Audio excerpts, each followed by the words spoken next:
بسم اللہ الرحمن الرحیم۔ الصلاۃ والسلام علیک یا رسول اللہ وعلی آلک و اصحابک یا حبیب اللہ۔ ناظرین و سامعین، السلام علیکم ورحمۃ اللہ وبرکاتہ۔ ایک مرتبہ پھر پیش خدمت ہے سوال و جواب کی نشست بعنوان ہم اور آپ علامہ اکاڑوی کے ساتھ، جس میں آپ اپنے شرعی مسائل کے بارے میں رہنمائی حاصل کر سکیں گے حضرت علامہ مولانا ڈاکٹر کوکب نورانی اکاڑوی صاحب دامت برکاتہم العالیہ سے۔ آپ خطیب اعظم پاکستان مولانا محمد شفیع اکاڑوی صاحب رحمۃ اللہ علیہ کے فرزند ہیں۔ ایک عرصہ دراز سے دنیا بھر میں مسلک حق کے حقیقی ترجمان کی حیثیت سے خدمات سر انجام دے رہے ہیں۔ آئیے ہم مل کر انہیں خوش آمدید کہتے ہیں۔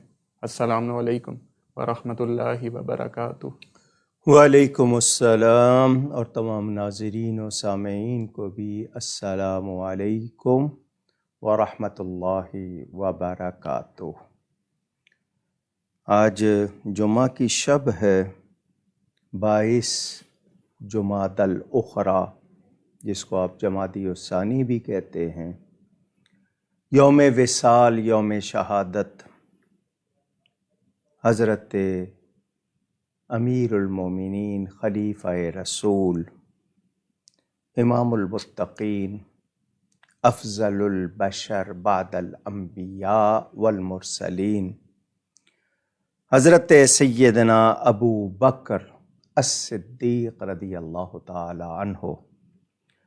اور 2 دن پہلے جیسا کہ بتایا جاتا ہے، 20 تاریخ اسی مہینے کی مختومہ کائنات سیدۃ نساء العالمین، نور نظر رسول پاک صلی اللہ علیہ وسلم، حضرت سیدہ فاطمہ زہرا سلام اللہ تعالی علیہا کا یوم ولادت تھا۔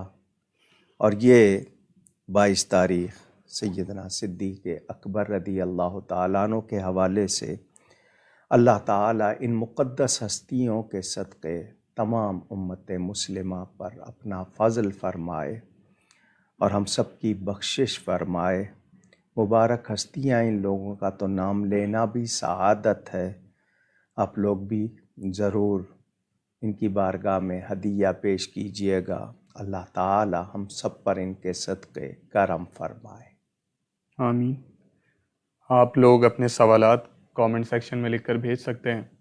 انشاءاللہ ہماری پوری کوشش رہے گی کہ کم سے کم وقت میں زیادہ سے زیادہ سوالات علامہ صاحب تک پہنچائیں۔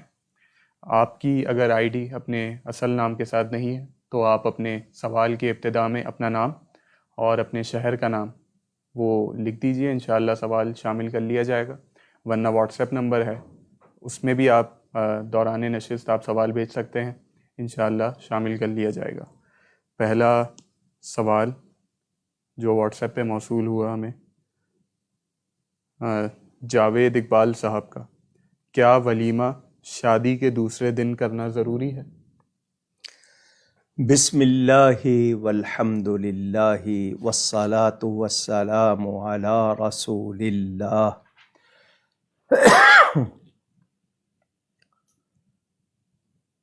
نکاح اللہ تعالیٰ کا حکم، نبی کریم صلی اللہ علیہ وسلم کی سنت۔ اس میں 2 چیزیں لازم، جن کو فرض کہیں آپ، ایجاب و قبول، یعنی لڑکی رضامندی دے، لڑکا قبول کرے، اور 2 گواہ۔ یہ 2 چیزیں لازمی، ایجاب و قبول اور 2 گواہ، یہ لازم، ان کے بغیر نکاح کا کوئی تصور نہیں۔ واجب کیا ہے؟ مہر ادا کرنا۔ 3 چیزیں سنت ہیں: خطبہ پڑھنا، چھہارے تقسیم کرنا اور ولیمہ کرنا۔ جب نکاح کے بعد لڑکی اپنے باپ کے گھر سے رخصت ہو جائے، دولہا کے پاس آ جائے اور ان میں خلوت صحیحہ قائم ہو جائے، ایک دوسرے کو چھو لیں، اس کے بعد ولیمہ کیا جاتا ہے۔ وہ دوسرے دن کریں، تیسرے دن کریں، چوتھے دن کریں، سنت ہے۔ کوئی اگر طاقت نہیں رکھتا نہ کرے، گھر والوں کو ہی کھانا کھلا دے، یا وہ بھی نہیں کر سکتا تو سنت ہے. اگر نہیں ہے استطاعت تو قرض وغیرہ نہیں لینا، جس طرح کے لوگ لے لیتے ہیں آسانی سے ہو جائے. تو دوسرے دن جب آپ کا تعلق شروع ہو گیا تو وہ آپ کر لیں. اگر آپ 2 دن لیٹ کرتے ہیں، آج کل ہال وغیرہ کی وجہ سے لوگ تاخیر کر دیتے ہیں یا چھٹی کا دن ڈھونڈتے ہیں، تو اگر 2 دن بعد بھی ہو جائے تو کوئی حرج نہیں ہے. اگلا سوال رئیس احمد صاحب کا ہے، کیا والدین بچوں کا موبائل چیک کر سکتے ہیں بغیر اجازت؟ اس میں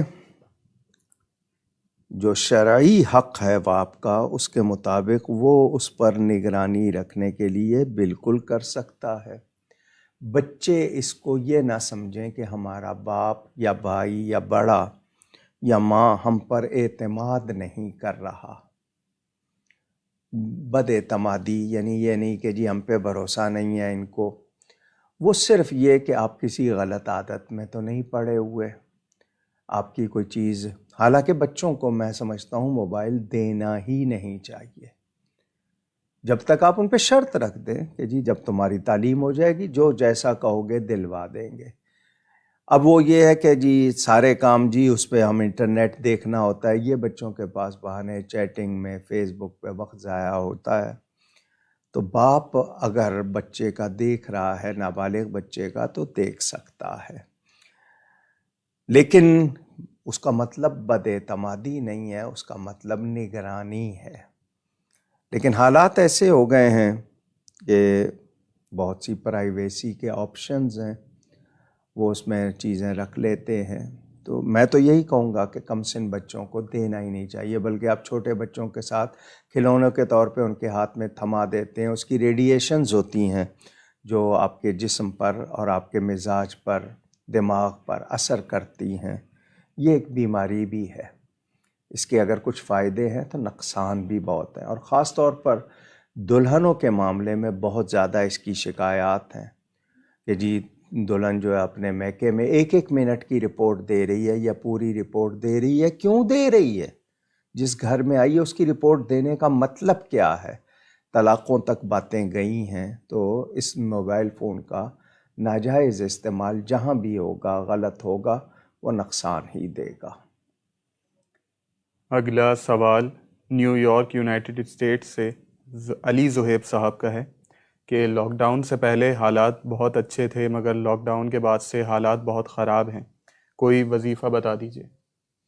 حالات خراب ہونے کا مطلب ماحول کا ہے یا ان کے اپنے حالات ہیں؟ وظائف یہ ہے کہ جی ہمیں سب سے زیادہ استغفار، اللہ تعالیٰ کی بارگاہ میں توبہ استغفار، اور اپنے اعمال کا خود محاسبہ، اپنا احتساب خود کریں، جائزہ خود لیں کہ میں کیا کیا غلطیاں کر رہا ہوں، میں اپنی غلط عادتوں پہ قابو پاؤں، میں کتنا وقت کتنی چیزوں میں ضائع کرتا تھا، میں کوئی تعمیری کام کروں. یہ بھی آپ نے دیکھنا ہے خوراک کے معاملے میں، اپنی صفائی ستھرائی کے معاملے میں، مزاج. صفائی ستھرائی صرف کپڑوں کی نہیں، اندر کی بھی، زبان کی بھی، سوچ کی بھی، ماحول کی بھی. اور کثرت سے استغفار پڑھیں. اس کے علاوہ متعدد دعائیں میرے پیج پہ میں نے ان دنوں میں چڑھائی تھیں جو پڑھنی چاہیے، اور اس کا ذکر کرتا رہتا ہوں. ہم استغفار بھی کریں، جو مسنون دعائیں ہیں جو اس موقع پہ خاص طور پہ کی جاتی ہیں وہ کریں، اور قرآن کریم کی تلاوت، درود شریف جتنا ہو سکے، اور کثرت سے تیسرا کلمہ بھی پڑھتے رہیں. اگلا سوال محمد عمران صاحب کا ہے، وہ کہتے ہیں کیا مرغے کی بانگ کو اذان کہہ سکتے ہیں؟ جی جو اذان کے کلمات ہیں جو مؤذن دیتا ہے وہ مراد نہیں ہے، وہ اپنی آواز میں، کیونکہ جب وہ مرغ بولتا ہے تو حدیث شریف کے مطابق وہ فرشتوں کو دیکھتا ہے، تو اس کی اس آواز سے برا نہیں منانا چاہیے. تو وہ آواز لگاتا ہے، آپ اس وقت تسبیح پڑھ لیں، سبحان اللہ کہہ لیں، تسبیح کا کوئی بھی کلمہ آپ کو یاد ہو وہ پڑھ لیں.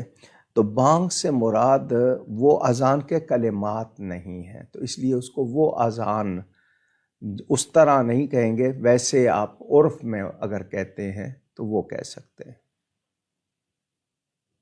اگلا سوال محسن قادری صاحب کا ہے کہ دوران نعت شریف کسی کی تعظیم کے لیے نعت شریف کا تقدس پامال کر کے کھڑا ہونا کیسا ہے؟ یہاں تک دیکھا گیا ہے کہ عوام تو عوام، نعت خواں خود نعت شریف کو چھوڑ کر اس شخص کی تعظیم کے لیے کھڑے ہو جاتے ہیں، ایسا کرنا کیسا؟ جن صاحب نے یہ سوال کیا ہے، آپ یہ بتائیں کہ کس کے لیے کھڑے ہوئے ہیں؟ کیا معظم دینی ہے؟ ایسا ہے کہ دینی طور پر اس کی تعظیم بھی ضروری ہے۔ باقی یہ کہ نعت شریف کا تقدس پامال کرنے کا کیا مطلب؟ نعت شریف پڑھتے ہوئے رک جانا یہ اور بات ہے، لیکن یہ کہ نعت شریف کو کم سمجھنا یہ ہوگا پامال کرنا۔ اگر کوئی نعت شریف کس طرح پڑھی جا رہی ہے، نعرے کس موقع پر کس طرح لگائے جا رہے ہیں، کون سے لگائے جا رہے ہیں، کچھ مزاج بنے ہوئے ہیں، کچھ پیروں کے، کچھ مولویوں کے اور کچھ نعت خوانوں کے الگ الگ اپنے طور طریقے ہیں، لیکن کون ہستی آئی ہے اس کے حوالے سے اگر وہ رک کے کھڑا ہو گیا ہے تو وہ اس حد تک منع نہیں ہے، بشرطے کہ وہ معظم دینی ہو، مقدسات معظمات ہوتے ہیں ان کے لیے اگر کیا ہے تو یہ نہیں ہے کہ نعت شریف کا تقدس پامال کیا ہے، بلکہ اس شخص کا استقبال کیا ہے جس کی وجہ سے دین سیکھا ہے، یا کوئی وہ ایسی محترم شخصیت آل رسول یا کوئی بات، تو اس کو نیگیٹو نہ لیں۔ ہاں اگر یہ ہے کہ وہ چاہے کہ میرے لیے نعت شریف روکی جائے، میرے نعرے لگائے جائیں، میرے لیے کھڑا ہوا جائے، یہ غلط ہوگا کہ آنے والا یہ چاہے کہ اس کے لیے لوگ کھڑے ہو جائیں، اس کی نعرے لگائیں تو غلط ہے۔ لیکن لوگ لگا رہے ہیں تو ان کی پہلے تربیت کریں، آپ ان کو بتائیں۔ مجھے اکثر یہ واقعہ پیش آتا ہے، میں قرآن شریف پڑھا جا رہا ہوں، میں رک جاتا ہوں، اس وقت تک ہجوم میں داخل نہیں ہوتا، کیونکہ قرآن کریم پڑھا جا رہا ہے، لوگ کھڑے ہو جائیں گے یا وہ مسئلہ بنے گا۔ نعت شریف میں بھی یہی کوشش کرتا ہوں کہ درمیان میں نہ جاؤں، وہ پڑھ لے، کوئی رکے کہیں وقفہ ہو تو جاؤں، کوشش ہوتی ہے۔ میں یہ نہیں کہہ رہا ہوں کہ میں بالکل بغیر اس کے داخل ہی نہیں ہوتا، کبھی ہو بھی جاتا ہوگا تو پتہ نہیں ہوتا، باہر آواز نہیں آ رہی، اندر جائیں تو آواز آ رہی ہوتی ہے، تو خیال رکھیں، تربیت کریں اس حوالے سے، اللہ تعالیٰ ادب کی توفیق دے۔ آمین۔ اگلا سوال یونائٹڈ اسٹیٹس سے زینت بوانی صاحبہ کا ہے کہ اگر کوئی ایسا غیر مسلم جو کہ ہمارے خاندان سے بہت قریبی تعلق ہو، جس کا کئی سالوں سے، اور اس کا کورونا کی وجہ سے انتقال ہو جائے، تو کیا ہمیں اجازت ہے کہ ہم اس کے گھر جائیں تعزیت کے لیے، اور چرچ میں جائیں اس کے جنازے کے لیے، اور اس کے کفن دفن کے معاملات میں شرکت کریں؟ دیکھیں، آپ نے 3 باتیں کی ہیں، ایک تو یہ کہ جنازے میں جانا، پھر چرچ میں جانا اور اس کے گھر جانا، آپ نے 3 باتیں کی ہیں۔ جہاں تک ان کی اپنی رسوم کا تعلق ہے جو ان کے مذہب کے مطابق ہے، ان میں آپ نہیں جائیں گے۔ آپ کا تعلق ہے، آپ گھر چلے جاتے ہیں انسانی طور پر، لیکن وہاں بھی کوئی ایسا کلمہ نہیں کہیں گے جو اللہ تعالیٰ اور اس کے رسول کی رضا کے خلاف ہو یا دینی تعلیم کے خلاف۔ آپ ان سے کہہ سکتے ہیں کہ آپ کا بہت نقصان ہوا، آپ کو بہت صدمہ پہنچا۔ لازمی بات ہے جو اللہ اور اس کے رسول کا فرما بردار یا ان کا ایمان والا نہیں تھا، ہم اس کے لیے وہ طریقے جو مسلمان کے لیے کرتے ہیں وہ نہیں کر سکتے، لیکن خاص ان کی جو رسوم ہیں ان میں ہم نہیں جائیں گے۔ اگلا سوال اشرف قادری صاحب کا ہے۔ ربیع الاول میں بعض ایسے جھنڈے بنائے جاتے ہیں جن پر نقش نعلین پاک بنایا جاتا ہے، ایسے جھنڈوں کو استعمال کرنا شرعاً کیسا ہے؟ میرا خیال ربیع الاول میں ہر سال اس بات کا اعلان کرتا ہوں کہ جو لوگ بینر بنائیں، گنبد بنائیں، نعلین شریف بنائیں، نعلین شریف بنانا غلط نہیں ہے، لیکن نعلین شریف کا اب ادب نہیں رہا۔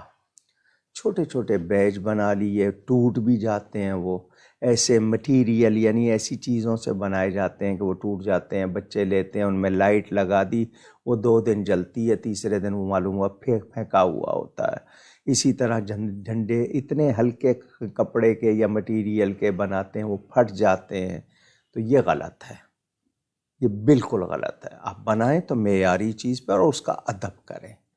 آپ نے اس کو اگر مقدس جانا ہے، اس کی آپ نے اس کو خیال رکھنا ہے، اس کی بے ادبی ہو رہی ہے تو پھر آپ کا بنانا یہ آپ کا ثواب کا باعث نہیں ہوگا، غلط ہو جائے گا۔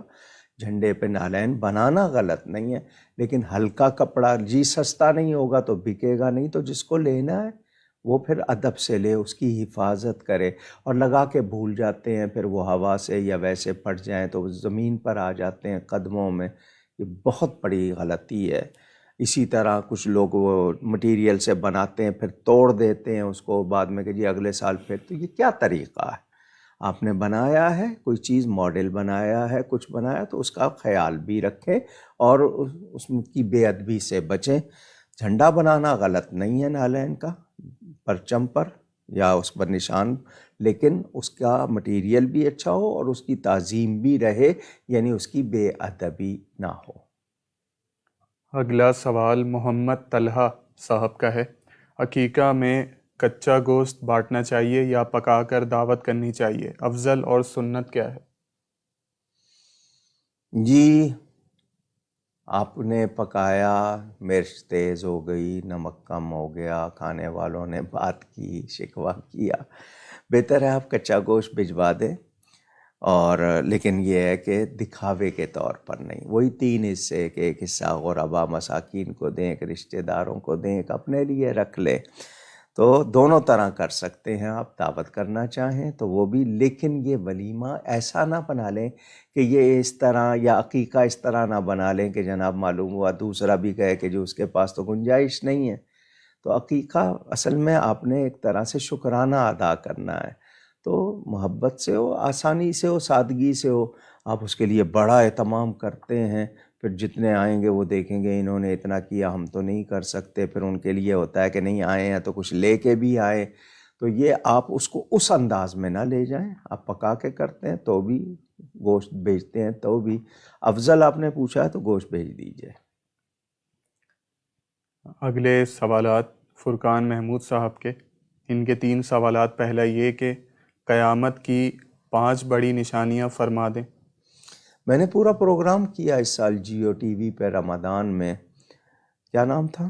قیامت کی نشانیاں، کیا قیامت کی نشانی، جی۔ قیامت کی نشانیاں، پورے 30 پروگرام کیے، اس میں بڑی نشانیاں ہی بیان کی ہیں، چھوٹی تو کی نہیں ہے اس میں، تو اگر وہ اس پہ موجود ہوگا آپ وہ دیکھ لیں۔ بہرحال اس میں یہ ہے کہ جی سور پھونکا جائے گا، اگر اس سے پہلے کی لیں تو حضرت عیسیٰ علیہ السلام تشریف لائیں گے، حضرت امام مہدی آئیں گے، دجال نکلے گا، دابت الارض جانور نکلے گا جو انسانوں سے باتیں کرے گا، سورج مغرب سے نکلے گا اور سور پھونکا جائے گا۔ یہ بڑی نشانیاں آپ کو میں نے بتائیں، باقی بہت ساری نشانیاں ہیں اور اس حوالے سے متعدد کتابیں اردو میں بھی چھپ چکی ہیں۔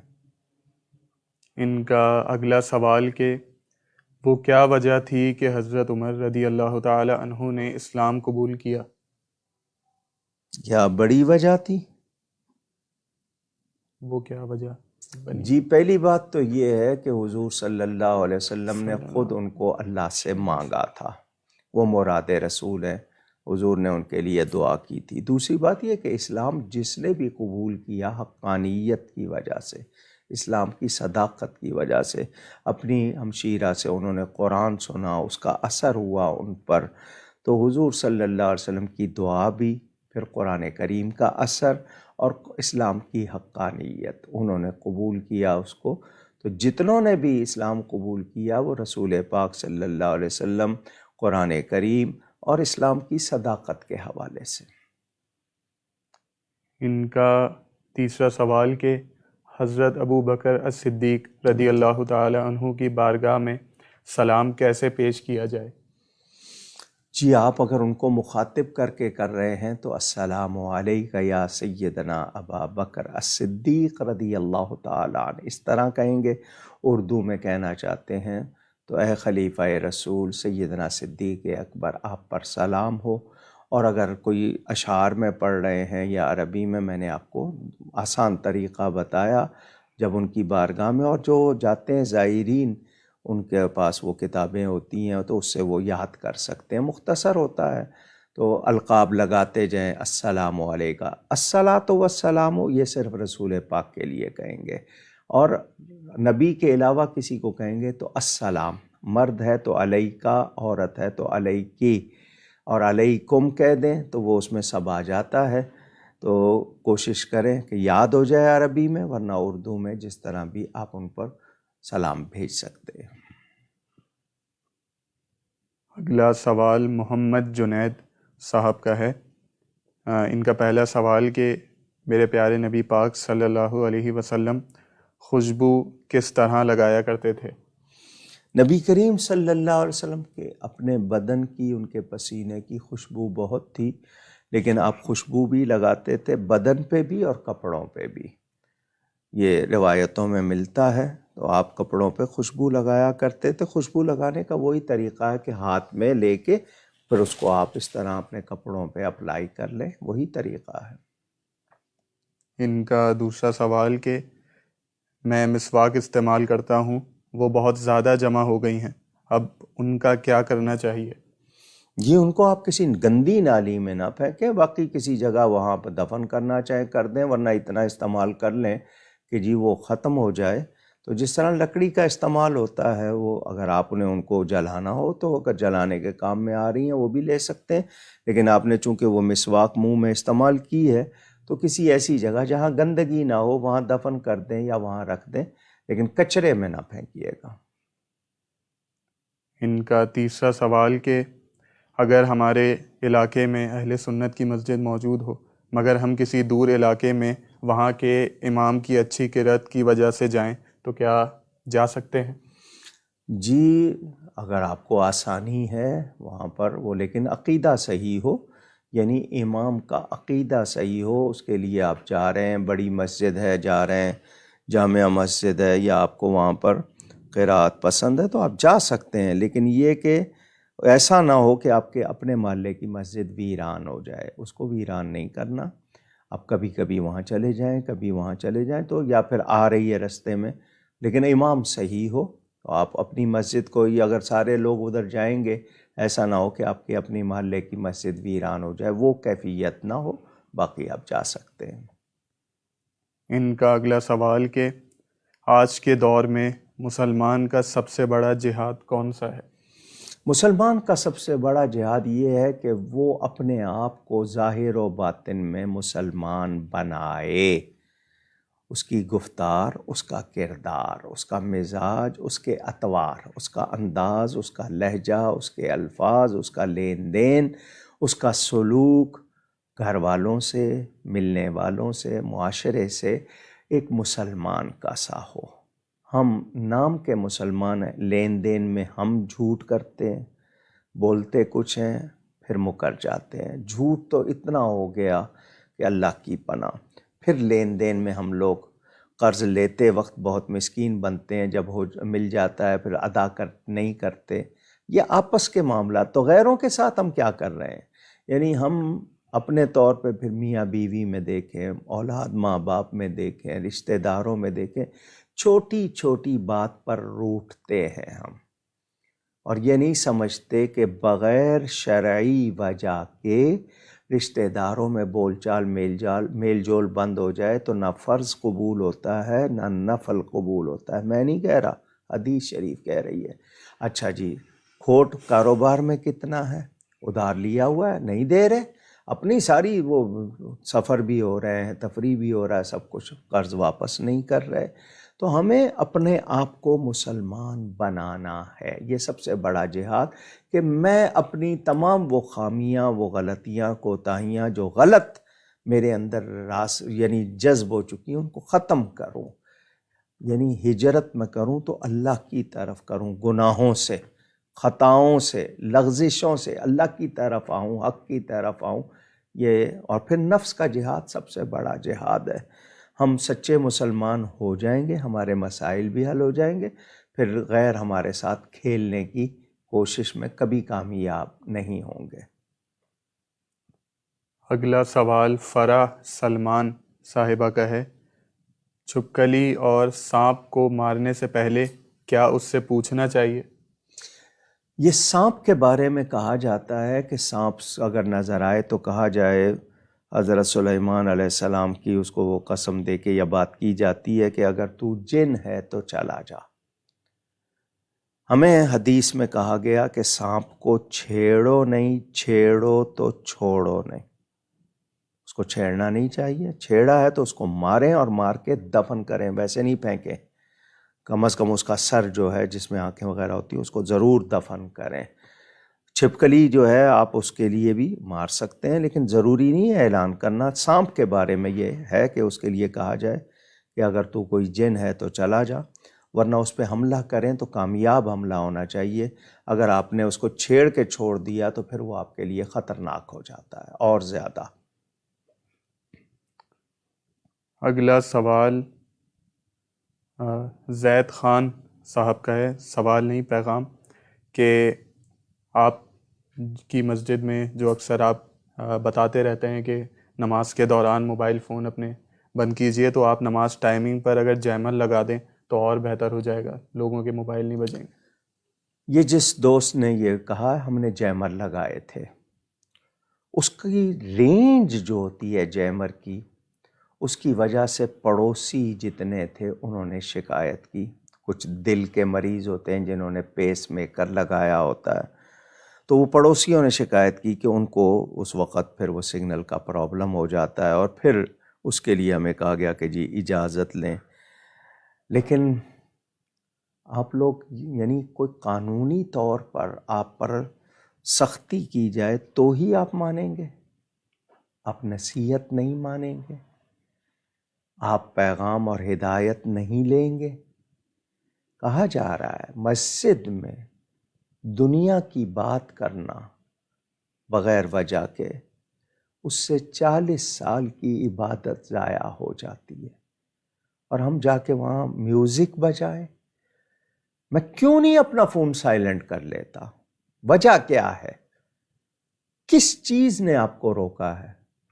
کوئی ضروری پیغام ہے, آ جائے گا, آپ اس کو کیا کہتے ہیں وائبریٹ پہ لگا دیں, وائبریشن پہ.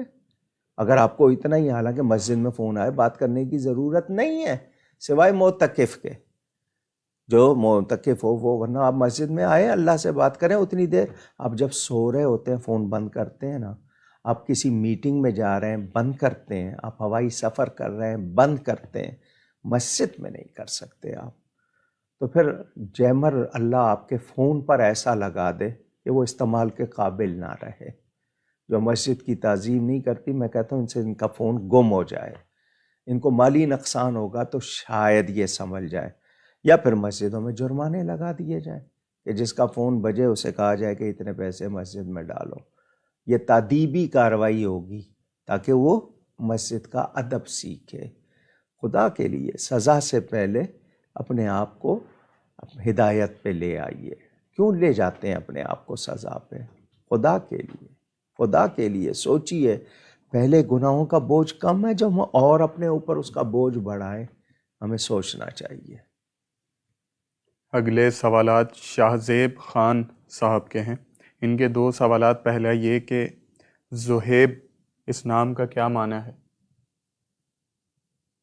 مجھے دیکھنا پڑے گا, میرے ذہن میں اس وقت نہیں ہے, مجھے دیکھنا پڑے گا. آج کل لوگ اکثر پوچھتے ہیں تو وہ قریب ہوتا ہے نکال کے دیکھ لیتا ہوں, لیکن اس وقت میرے ذہن میں نہیں ہے. ان کا دوسرا سوال کہ نماز ہر مرد و عورت پر فرض ہے, تو کیا مخنثوں پر بھی فرض ہے؟ جی, جو بھی انسان ہے, اور یہ ایک بیماری ہے مخنث ہونا, یہ کوئی صنف نہیں ہے, یہ کوئی الگ سیکس نہیں ہے. جس طرح کہتے ہیں نا کہ جی ایک میل ہیں ایک فیمیل ہیں, یہ کوئی الگ وہ نہیں ہے, جینڈر میں ہی آئیں گے یہ, تو بیماری ہے یہ. لیکن نماز ان پر بھی ہے, ہر ذی ہوش پر ہے. اگلا سوال اسد صاحب کا ہے کہ نماز کے دوران اگر کسی کا موبائل بجے اور اس میں اذان ہو تو کیا وہ درست ہے؟ جی بھلے اذان ہے, لیکن نماز میں خلل ڈالنے دوسرے آدمی جو نمازی ہیں ان کے لیے ایک خلل کا باعث کہ ان کی توجہ کہ اس وقت اذان کون سی ہو رہی ہے, اچانک وہ یہ نہ سمجھے کہ وہ یہ سمجھے. لیکن اذان کے پہلے کلمات جو ہیں, پہلے 3 کلمات نہ ہوں, حی علی الصلاۃ یا حی علی الفلاح, یہ رنگ ٹون کے طور پر ہوں تو ٹھیک ہے. لیکن وہ شروع کے مثال کے طور پر اگر وہ اذان سے شروع کرتا ہے تو اللہ اکبر تو وہ کٹے گا، اس نے فون فوراً لیا، تو وہ پہلے 3 کلمات اذان کے رنگ ٹون پہ نہ لے، جو آخر کے ہیں حی علی الصلاح یا حی علی الفلاح، یہ لے لے۔ اگلا سوال محمد نظام الدین صاحب کا ہے، کیا ارواح نظر آ سکتی ہیں اور کیا کسی کے جسم میں داخل ہو سکتی ہیں؟ جسم میں داخل ہونا یہ اس لحاظ سے جو آج کل سواری کے طور پر کہا جاتا ہے وہ بالکل غلط ہے۔ اس میں وہ چیز نہیں ہے جس کو میں کہوں کہ جناب فلانے پہ فلاں کی روح طاری ہو گئی ہے، وہ نہیں۔ باقی روحانی تصرفات اللہ والوں کے وہ ہوتا ہے، اس میں کیا کہا جائے، میں یوں کہوں کہ کسی کا روحانی فیض آ گیا یا ان کی توجہ ہو گئی، تصرف ہو گیا تو وہ تو ٹھیک ہے، لیکن حلول کرنا یا آ کے اندر اس کے وہ باتیں کرنا، یہ جو لوگوں نے بنایا ہوا ہے یہ بالکل غلط ہے۔ باقی ہم جتنا بھی کہتے ہیں، جو بھی کہتے ہیں، میں اس حوالے سے تفصیل میں اگر جاؤں تو اتنا کہوں گا کہ ہمارے ہاں وہ نظریہ کہ کوئی جن بھوت کسی پر آ جاتا ہے تو ہم اس طرح اگر اس کو وہ لیں کہ روح اس میں آ گئی ہے، وہ بات نہیں ہے، اگر آپ میری بات سمجھ گئے ہوں۔ محمد نظام الدین کے جو سوال تھا اس کا دوسرا حصہ یہ تھا کہ کیا ارواح نظر آ سکتی ہیں؟ جی بالکل نظر آ سکتی ہیں، مجسم ہو کے آ سکتی ہیں آپ کو، وہ اگر دکھانا چاہیں، کوئی بزرگ ہیں، اللہ والے ہیں یا ویسے، تو جو اللہ والوں کی روحیں ہیں وہ سفر بھی کرتی ہیں، وہ مجسم ہو کر بھی آ جاتی ہیں، نظر بھی آ سکتی ہیں اگر روحانی تعلق ہو جائے۔ باقی یہ جو روحوں کو بلانے کا عمل وغیرہ، میں اس کی بات نہیں کر رہا، جو لوگ گلاس رکھ کے اور پتہ نہیں کیا کیا کرتے ہیں، اس کی بات نہیں کر رہا۔ اگلے سوالات شہباز صاحبہ کے ہیں، ان کے 2 سوالات، پہلا یہ کہ سیفی سلسلہ کیا ہے اور کس ہستی سے جا کر ملتا ہے؟ ان کا پورا شجرہ تو میں نے نہیں پڑھا، یہ جو سیفی حضرات کہلاتے ہیں، اخندزادہ پیر سیف الرحمن پرارچی جو قبائلی علاقے میں تھے، ان کے نسبت سے چونکہ ان کا نام سیف الرحمن تھا تو اس وجہ سے سیفی کہلاتے ہیں۔ وہ بزرگ ہستی تھے، کئی مرتبہ ان سے مختلف جلسوں میں ملاقات ہوئی، کوئی زیادہ بات چیت نہیں ہوئی، تو وہ جو ان کا سلسلہ ہے اس کا شجرہ پڑھ لیا جائے تو وہ معلوم ہو جائے گا۔ مجھے بہت زیادہ نام نہیں معلوم کہ وہ کس سلسلے میں، قادری، چشتی، نقشبندی، سہروردی یا سب میں، مجھے یہ تفصیل اس وقت نہیں معلوم۔ تو وہ سیفی کہلاتے ہیں پیر صاحب کے نام کی وجہ سے۔ اگر چشتی ہیں یا قادری ہیں یا نقشبندی ہیں یا سہروردی ہیں، یہ جو متداول طرق ہیں، سلاسل ہیں اولیاء کے، انہی میں سے ہیں۔ باقی یہ کہ کسی کے انفرادی کوئی ایسی بات ہو غلط، ہم اس پر اس کے پورے سلسلے کو غلط نہیں کہہ سکتے۔ بہت سے لوگوں کو کبھی شکایت ہوتی ہے، کوئی قادری شخص کہلاتا ہے، چشتی کہلاتا ہے، اس شخص کا وہ ایک خاص عمل یا اس کی کوئی ایسی بات، اس کی وجہ سے پورے سلسلے کو نہیں کہا جائے گا۔ تو جتنا مجھے معلوم ہے میں نے وہ سیفی نسبت بتا دی، اب باقی وہ سلسلہ ان کا میرا خیال جو تفصیل ہے وہ آپ کو ان سے معلوم ہو جائے گی۔ ان کا دوسرا سوال کہ امام جعفر صادق رضی اللہ تعالی عنہ کے نام کے جو کنڈے کیے جاتے ہیں ان کی کیا حقیقت ہے؟ کئی مرتبہ یہ بات کی ہے ناظرین و سامعین، ایصال ثواب، میں کچھ پڑھتا ہوں، کچھ پکاتا ہوں، کچھ کپڑا لیتا ہوں، کوئی کنواں کھدواتا ہوں، کوئی کسی کو ہدیہ کرتا ہوں، مدد کرتا ہوں کسی کو ثواب پہنچانے کے لیے، اس عمل کا نام ہے ایصال ثواب۔ یہ رسمی نام، کبھی اس کا نام سویم، 10واں فاتحہ، قل، 40واں عرس، برسی، اسی کا نام 11ویں، چھٹی شریف، کنڈے، یہ سب عرفی نام ہیں۔ اصل چیز ایصال ثواب ہے۔ کنڈے کے حوالے سے کئی مرتبہ یہ بات کی ہے کہ یہ شرط رکھنا کہ جی مٹی ہی کے برتن ہوں گے، آئٹم صرف یہی ہوں گے کہ پوری ہوگی، کھیر ہوگی، اور یہ جناب اندر بیٹھ کے کھائیں گے، کوئی باہر نہیں لے جائے گا، صرف فلاں تاریخ ہوں گے، یہ شرطیں غلط۔ سیدنا امام جعفر صادق کی تاریخ تو 15 رجب ہے، کچھ لوگ 22 رجب کو کرتے ہیں، تو ان کو میں بتا دوں کہ جب کبھی تمام اہل بیت کو، تمام صحابہ کو، تمام اللہ والوں کو جب چاہیں ایصال ثواب کریں، شرطیں نہیں ہوں گی کہ فلاں تاریخ میں ہوگا، آگے پیچھے نہیں ہو سکتا۔ ایصال ثواب تو کبھی بھی ہوگا، خاص تاریخ ہے ان کی، اس میں بھی کریں گے، لیکن یہ کہ اسی میں ہوگا آگے پیچھے نہیں ہوگا، یہ نہیں۔ اور آئٹم جو ہیں کہ نہیں جی صرف یہی آئٹم رکھنا ہے اور کچھ نہیں رکھنا، یہ پابندی بھی نہ ہو۔ اندر گھر کے آ کے کھانا ہے جی، باہر نہیں جا سکتا، یہ پابندی بھی نہیں ہے۔ باقی ایصال ثواب ہے، یہ بہت اچھی بات ہے، ہم اللہ والوں کو کرتے ہیں۔ نیک کو کریں اس کے درجے بلند ہوتے ہیں، گناہ گار کو کریں اس کے گناہ معاف ہوتے ہیں، اور ہمیں بھی ثواب ملتا ہے۔ اگلے سوالات ربیعہ شیخ صاحبہ کے ہیں۔ ان کے 2 سوالات، پہلا یہ کہ جو نابالغ بچے انتقال کر جاتے ہیں ان کا حساب و کتاب اور قبر کا کیا معاملہ ہوتا ہے، اور ان کے والدین کو کن باتوں کو لے کر اپنے اندر صبر پیدا کرنا چاہیے یا کر سکتے ہیں؟ جو نابالغ بچے انتقال کر جائیں مسلمانوں کے، وہ ان کے لیے، چونکہ آپ نے کبھی غور نہیں کیا ان کی نماز جنازہ میں دعا کیا پڑھی جاتی ہے۔ لڑکا ہو تو شافعاں و مشفع، لڑکی ہو تو شافعاتاں و مشفع، کہ اس کو ہمارے لیے سفارشی بنا، آخرت کا ہمارے لیے ذخیرہ بنا۔ یہ نابالغ بچے جب یہ جنت میں بھیجا جائے گا، یہ کہیں گے ہم اپنے ماں باپ کے بغیر نہیں جائیں گے، تو یہ ذریعہ بن جائیں گے نجات کا۔ شرط یہ ہے کہ ماں باپ مومن ہوں، ایمان بنیاد ہے۔ تو یہ بچے آپ کے لیے اجر کا اور آخرت کا سامان بنتے ہیں، شفاعت کا سامان بنتے ہیں، اور یہ اللہ کی دی ہوئی نعمت ہے، اللہ نے لے لی۔ دعا کریں اللہ آپ کو اس کا اور اچھا بدل، نعم البدل جس کو کہتے ہیں، عطا فرمائے۔ تو اللہ تعالیٰ دینے والا ہے، اس پہ بے صبری نہیں ہونی چاہیے۔ ہاں افسوس ہوتا ہے، لیکن وہ بچے تو آپ کے لیے شفاعت کا سامان ہے، آخر جنت کا سامان ہے، آپ کے لیے آگے سفارشی بنیں گے۔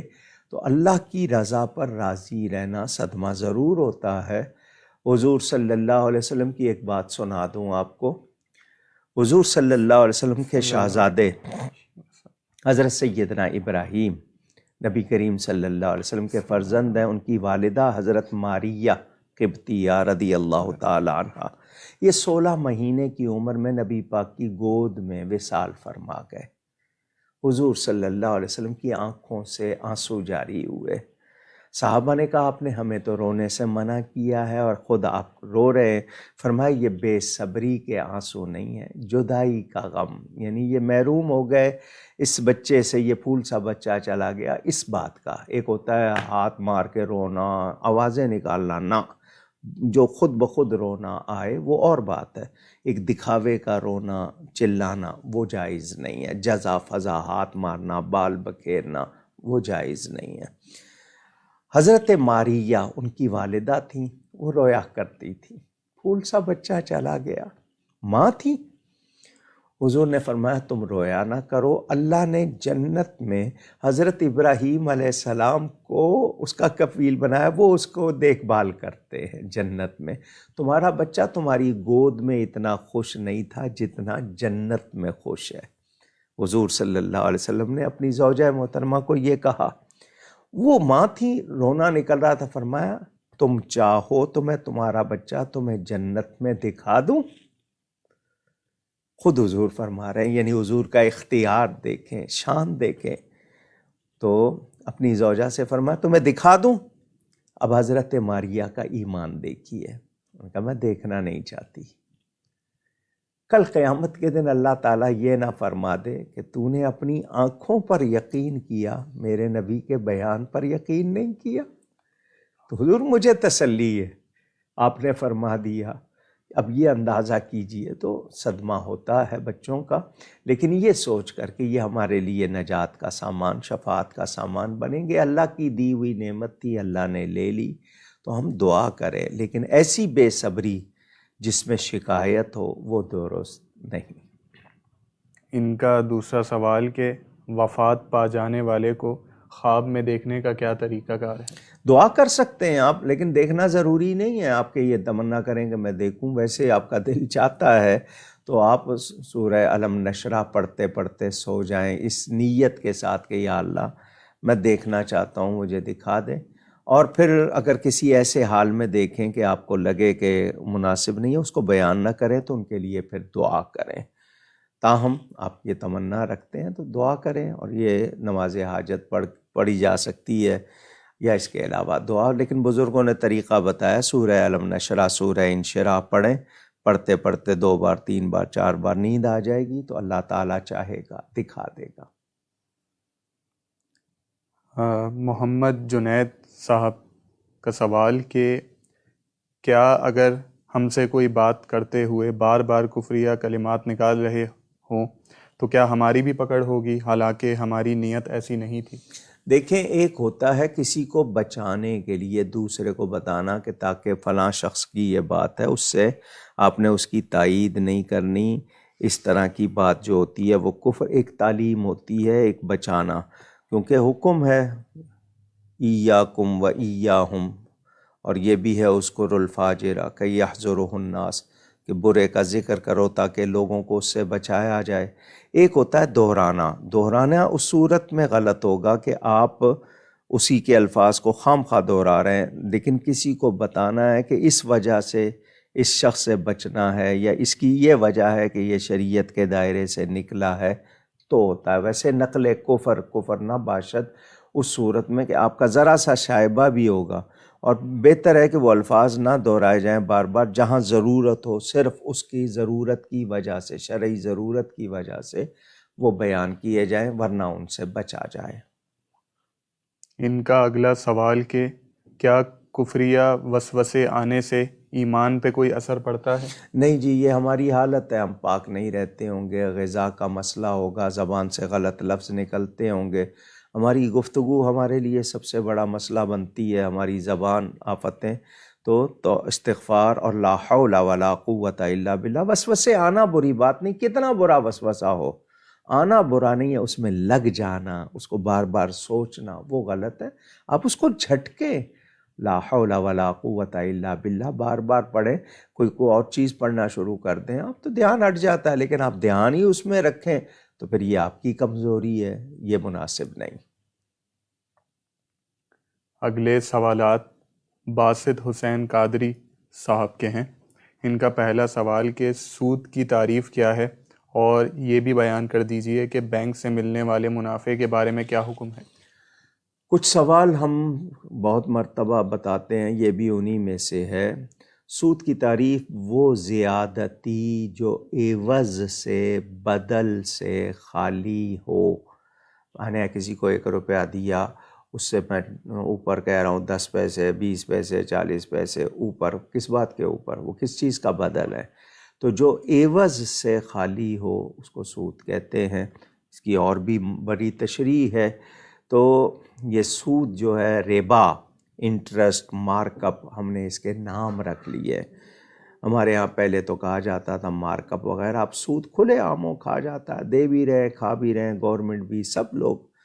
حضور صلی اللہ علیہ وسلم نے ہمیں کتنا بتایا، اور قرآن میں سود کے حوالے سے کتنے سخت احکام ہیں، یعنی یہ اللہ سے لڑائی ہے، یعنی دو باتوں پہ اللہ تعالیٰ نے چیلنج کیا لڑائی کا، ایک اپنے پیاروں جو ان کے ولیوں سے دشمنی رکھے، اور ایک یہ سود کا معاملہ۔ ماں سے برائی کرنا کتنا برا سمجھا جاتا ہے، یہ سود لینا دینا اس سے بھی زیادہ برا ہے، مگر ہم شیر مادر کی طرح، ماں کے دودھ کی طرح جائز سمجھ کے پتہ نہیں اس کو کر رہے ہیں۔ تو سود کا جو بینک میں آپ کے پیسہ ہوتا ہے وہ الگ رکھیں، بغیر ثواب کی نیت کے مستحقین کو، کسی ادارے کو، کسی کو دے دیں، بغیر ثواب کی نیت کے اپنے آپ کو اس سے الگ رکھیں، اپنے پیسے میں نہ ملائیں۔ تو یہ میں نے آپ کو مختصراً بتایا، اور اس میں کوئی اور بات تو نہیں تھی نا؟ سود کی تعریف پوچھی تھی اور بینک سے ملنے والا جی منافع۔ ہاں، ان کا اگلا سوال کہ رسول اللہ صلی اللہ تعالی علیہ وسلم نے فرمایا کہ عورتوں کو مسجد میں آنے سے مت روکو، تو پھر احناف کے نزدیک عورتوں کو مسجد میں جانے سے کیوں منع کیا گیا، جبکہ آج عورتیں بازاروں میں بھی گھوم رہی ہیں؟ لہٰذا آج ہم حضرت عائشہ سلام اللہ تعالی علیہا والی روایت سے بھی استدلال نہیں کر سکتے۔ یہ کس نے کہا کہ نہیں کر سکتے؟ یہ کس نے کہا کہ استدلال نہیں کر سکتے؟ وہ خود فرما رہی ہیں، حضور صلی اللہ علیہ وسلم ان عورتوں کا یہ حال دیکھتے تو انہیں خود منع کر دیتے۔ ان کی ہستی، ان کے مقابل ہم بات کریں گے؟ عجیب بات ہے۔ تو سوچنا چاہیے نا، خواتین مسجد میں آنے سے آج بھی منع نہیں ہے، لیکن 5 وقتہ نمازوں کے لیے نہیں۔ وہ کبھی آتی ہیں خطبہ سننے، درس سننے آ سکتی ہے، نماز بھی پڑھ لیں۔ وہ قرآن شریف سننے کی نیت سے آئیں، تراویح پڑھ لیں، لیکن 5 وقتہ ان کو بلانا مسجد میں، ہر مسجد میں نہیں ہو سکتا، پردے کی جگہ نہیں ہے۔ عورتوں کا آنا جانا محفوظ ہو، بازاروں میں تو وہ اکیلی نکل جاتی ہیں، مسجد میں آئیں جائیں، کوئی رستے میں شکایت ہو، تو عورتوں کی حفاظت سب سے زیادہ، ایک تو یہ بنیاد دیکھیں، دوسرا وہ کس طرح آتی ہیں، بے پردہ آئیں، اجازت ہے بے پردہ نکلیں مسجد میں، جس طرح بازاروں میں جاتی ہیں اسی حالت میں کیا مسجد میں آئیں؟ تو عورت کے لیے بہترین جو ہے وہ اصل چیز اس کا زیور حیا اور پردہ ہے۔ اب اس کو کیوں مائنس کر رہے ہیں؟ اور پھر مساجد کی جو اس وقت تعمیر ہے اس میں ان کے لیے کہاں گوشہ رکھیں گے؟ شروع اسلام میں اجازت تھی، شوکت دکھانی تھی، تعداد دکھانی تھی، پھر حضور صلی اللہ علیہ وسلم کے وقت میں جس طرح ہوتا رہا ان کے لیے وہ بھی آپ کو پیش نظر رکھنا چاہیے۔ تو یاد رہے احکام جو ہیں اس میں یہ کہ فقہ حنفی ہے یا دوسری کوئی فقہ ہے، اس کی اصل مقصد کو بھی سمجھیں، حکم کی علت ہوتی ہے، اور حدیث کے مقابل کسی کی رائے نہیں پیش کی جاتی۔ یاد رہے ہم جو چاہتے ہیں عورت کی حفاظت ہو، اس کی حیا کا اہتمام ہو، وہ درس سننے آئے، ٹھیک ہے، اگر 5 وقتہ نماز میں بھی جانا چاہتی ہیں پردے میں جائیں، محرم کے ساتھ جائیں، ٹھیک ہے، جائیں، کس نے منع کیا ہے؟ لیکن جب یہ ساری چیزیں نہیں ہیں، اور پھر یہ کہ وہ نماز کے نام پہ آ رہی ہے، باقی کام بھی تو پورے کرے نا۔ نماز تو ٹھیک ہے اس پر جماعت نہیں ہے، لیکن وہ جماعت کے ساتھ پڑھنا چاہ رہی ہے تو جو چیزیں اس پہ لازم ہے کہیں ان میں کوتاہی نہ ہو۔ ایک آپ پورا باب کھول رہے ہیں، تو یہ ان کی حفاظت کے لیے، ان کے خیال کے لیے ہے۔ باقی جمعہ میں آتی ہے درس سننے یا قرآن شریف سننے جا رہی ہیں یا اجتماع میں جا رہی ہیں، وہاں پہ واعظ و نصیحت سننے تو بالکل جاتی ہیں۔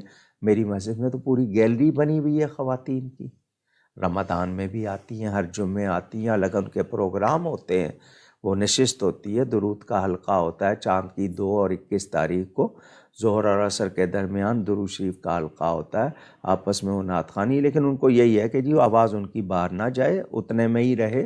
تو یہ ہم نے تو کیا ہے، ہم بھی چاہتے ہیں کہ وہ نیک بنے، لیکن 5 وقتہ نماز کے لیے آپ دیکھ لیجئے، آپ جو چاہتے ہیں کیا وہ آپ کر سکیں گے؟ اگلا سوال اربا خان صاحبہ کا ہے۔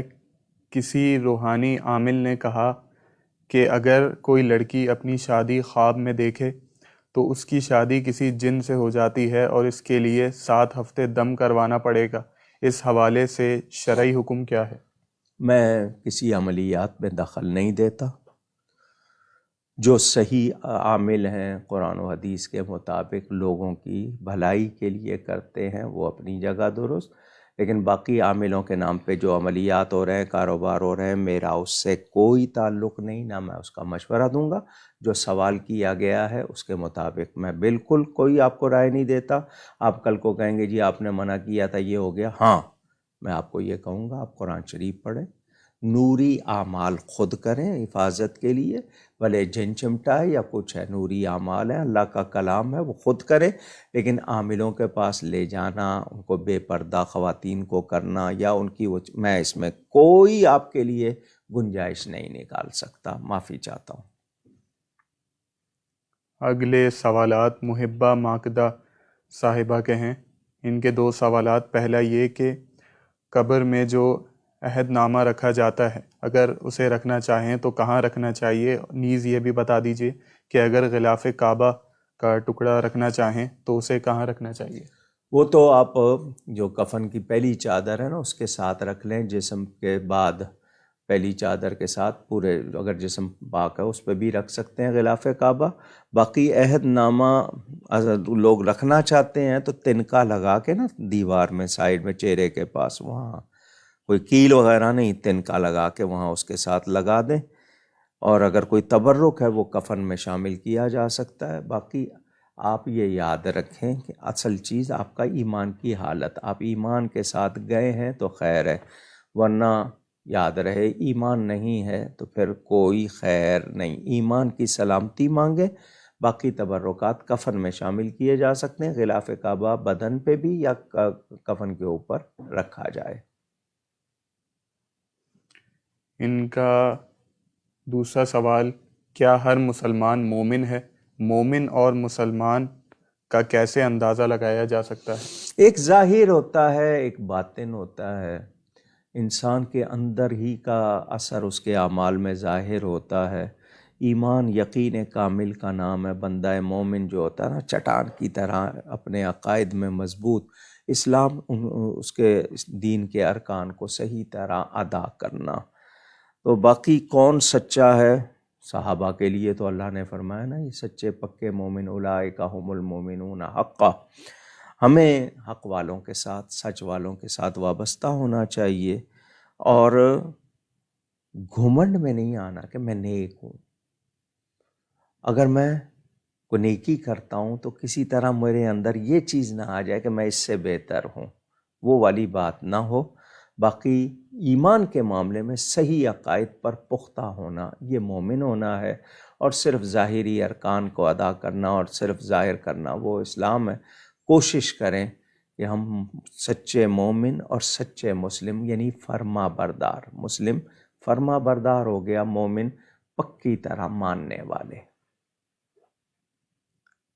اگلا سوال وقاص خان صاحب کا ہے کہ مشکل وقت میں ایک مسلمان کو یہ کس طرح معلوم ہوگا کہ یہ گھڑی اللہ کی طرف سے امتحان ہے یا پھر عذاب؟ کیوں معلوم کرنا چاہتے ہیں؟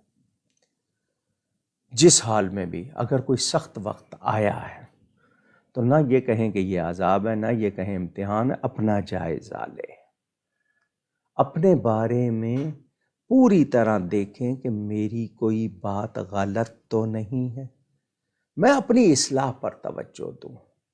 ایک بزرگ تھے، روز سواری پہ جاتے تھے، گھوڑا یا اونٹ تھا، اس کو کھانا دیتے تھے، صبح سواری کر کے اس پہ جاتے تھے، نیک بندے تھے، اللہ والے تھے۔ ایک دن اس جانور نے صبح مستی کی، تنگ کرنے لگا، تو ہم میں سے کوئی ہوتا تو وہ جانور کو مارتا۔ انہوں نے فوراً یہ کہا کہ مجھ سے کوئی خطا ہوئی ہے جو تو میرے ساتھ مستی کر رہا ہے۔ ان کی فوراً اپنے اوپر کہ تیرا یہ مستی کرنا میرے کسی عمل کا سبب ہو سکتا ہے، کہ مجھ سے کوئی اللہ کی نافرمانی ہوئی ہے جو تو مجھے تنگ کر رہا ہے۔ تو ہمیں اپنے اوپر توجہ دینی ہے، اپنا خیال کرنا ہے کہ کوئی ایسی سختی کی بات آئے، سب سے پہلے توبہ پہ جائیں، استغفار پہ جائیں، شامت اعمال سمجھتے ہوئے توبہ استغفار کریں، اور اللہ سے اس وقت دعا کریں، ایمان کو ٹٹولیں کہ ایمان میں کوئی کمزوری تو نہیں ہے، کوئی بری عادت تو نہیں ہے، ہمیں اس کا خیال کرنا چاہیے، اور یہ اللہ سے یہ دعا کریں کہ یا اللہ کوئی امتحان ہے تو ثابت قدمی عطا فرما، کوئی یہ مجھ پر سزا ہے تو مجھے معاف فرما دے۔ ان کا دوسرا سوال، وقاص خان صاحب، آپ کا دوسرا سوال مومن اور مسلمان کا فرق، علامہ صاحب نے ابھی ایک سوال پہلے اس کا جواب دیا ہے، آپ ریوائنڈ کر کے دیکھ سکتے ہیں۔ اگلا سوال ذیشان عامر صاحب کا ہے، کسی کی نوکری کی سفارش کرنا یا کروانے کا کیا شرعی حکم ہے؟ جائز سفارش کرنا بہت اچھی بات ہے، کسی کی داد رسی کرنا، اس کی مدد کرنا جائز۔ جب میں جائز کہہ رہا ہوں تو آپ چیک کر لیں کہ وہ جو کام کر رہا ہے وہ جائز ہے، آپ کسی کا حق تو نہیں مار رہے ہیں، میرٹ کے خلاف تو نہیں کر رہے ہیں، میرٹ کا مطلب کہ وہ اس کے تقاضے پورے نہیں کرتا، اہلیت نہیں رکھتا اور میں پھر بھی چاہتا ہوں، تو جائز سفارش، کسی کی جائز مدد، اس کے لیے آپ کو فون کرنا پڑے، جانا پڑے، لکھنا پڑے، آپ کر سکتے ہیں، لیکن جائز ہو، جائز کام کے لیے ہو اور جائز شخص کی ہو، یہ ذہن میں رہے۔ اگلے سوالات محمد اکرام شریف صاحب کے ہیں انڈیا سے۔ ان کا پہلا سوال، کیا سورہ ملک رات میں پڑھنے سے جو فضیلت ملتی ہے، کیا سننے سے بھی وہی فضیلت حاصل ہو سکے گی؟ سننا ثواب ہے لیکن پڑھنے کا ثواب زیادہ ہے۔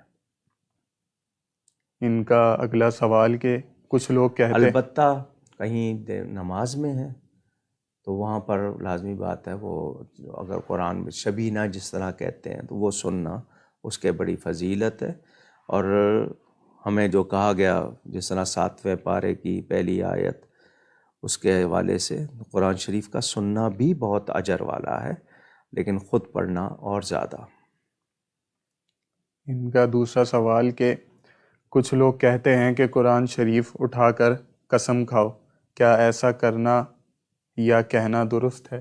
کوئی ایسی نوبت آ گئی ہے کہ کوئی آپ کے مسئلے میں آپ کی بات پر یقین نہیں کر رہا اور اس طرح یقین کر لے گا اور مجبوری ہے، اس کے سوا اس وقت کوئی چارہ نہیں، اور وہ نوعیت ایسی ہے کہ یقین دلانا ضروری ہے اور آپ سچے ہیں تو کر لیں، لیکن یہ آخری بات ہو۔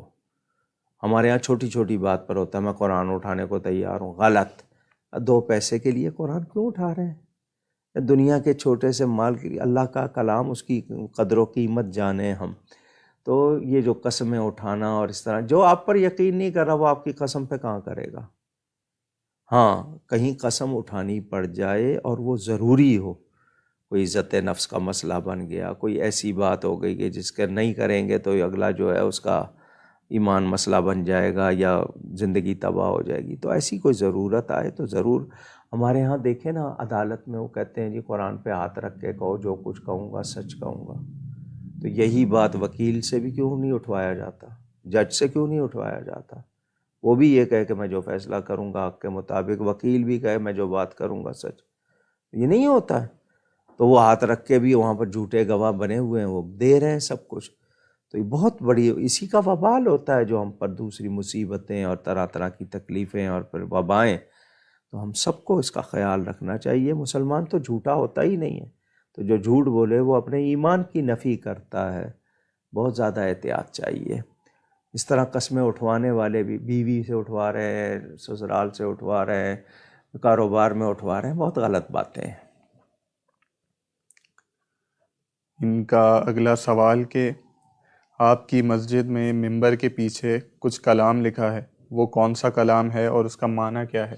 ربائی لکھی ہے، وہ ہمارے ایمان کی ترجمانی کرتی ہے، فارسی میں ہم نے اپنا ایمان بیان کیا ہے۔ بندہ پروردگارم امت احمد نبی، دوست دار 4 یارم تاب اولاد علی، ملت حنفیہ دار، ملت نہیں، کیا میں بھول رہا ہوں، امت احمد نبی، دوست دار 4 یارم تاب اولاد علی، مذہب حنفیہ دارم، ملت حضرت خلیل، خاک پائے غوث اعظم، زیر سایہ ہر ولی۔ میں اللہ کا بندہ ہوں، نبی پاک صلی اللہ علیہ وسلم کی امت ہوں، حضور کے تمام صحابہ اور خاص طور پر 4 جو ہیں، حضرت ابوبکر، حضرت عمر، حضرت عثمان، حضرت علی رضی اللہ عنہ، ان کو پیار کرتا ہوں، دوست رکھتا ہوں، اور حضرت علی کی اولاد سے محبت رکھتا ہوں، ان کا فرما بردار ہوں۔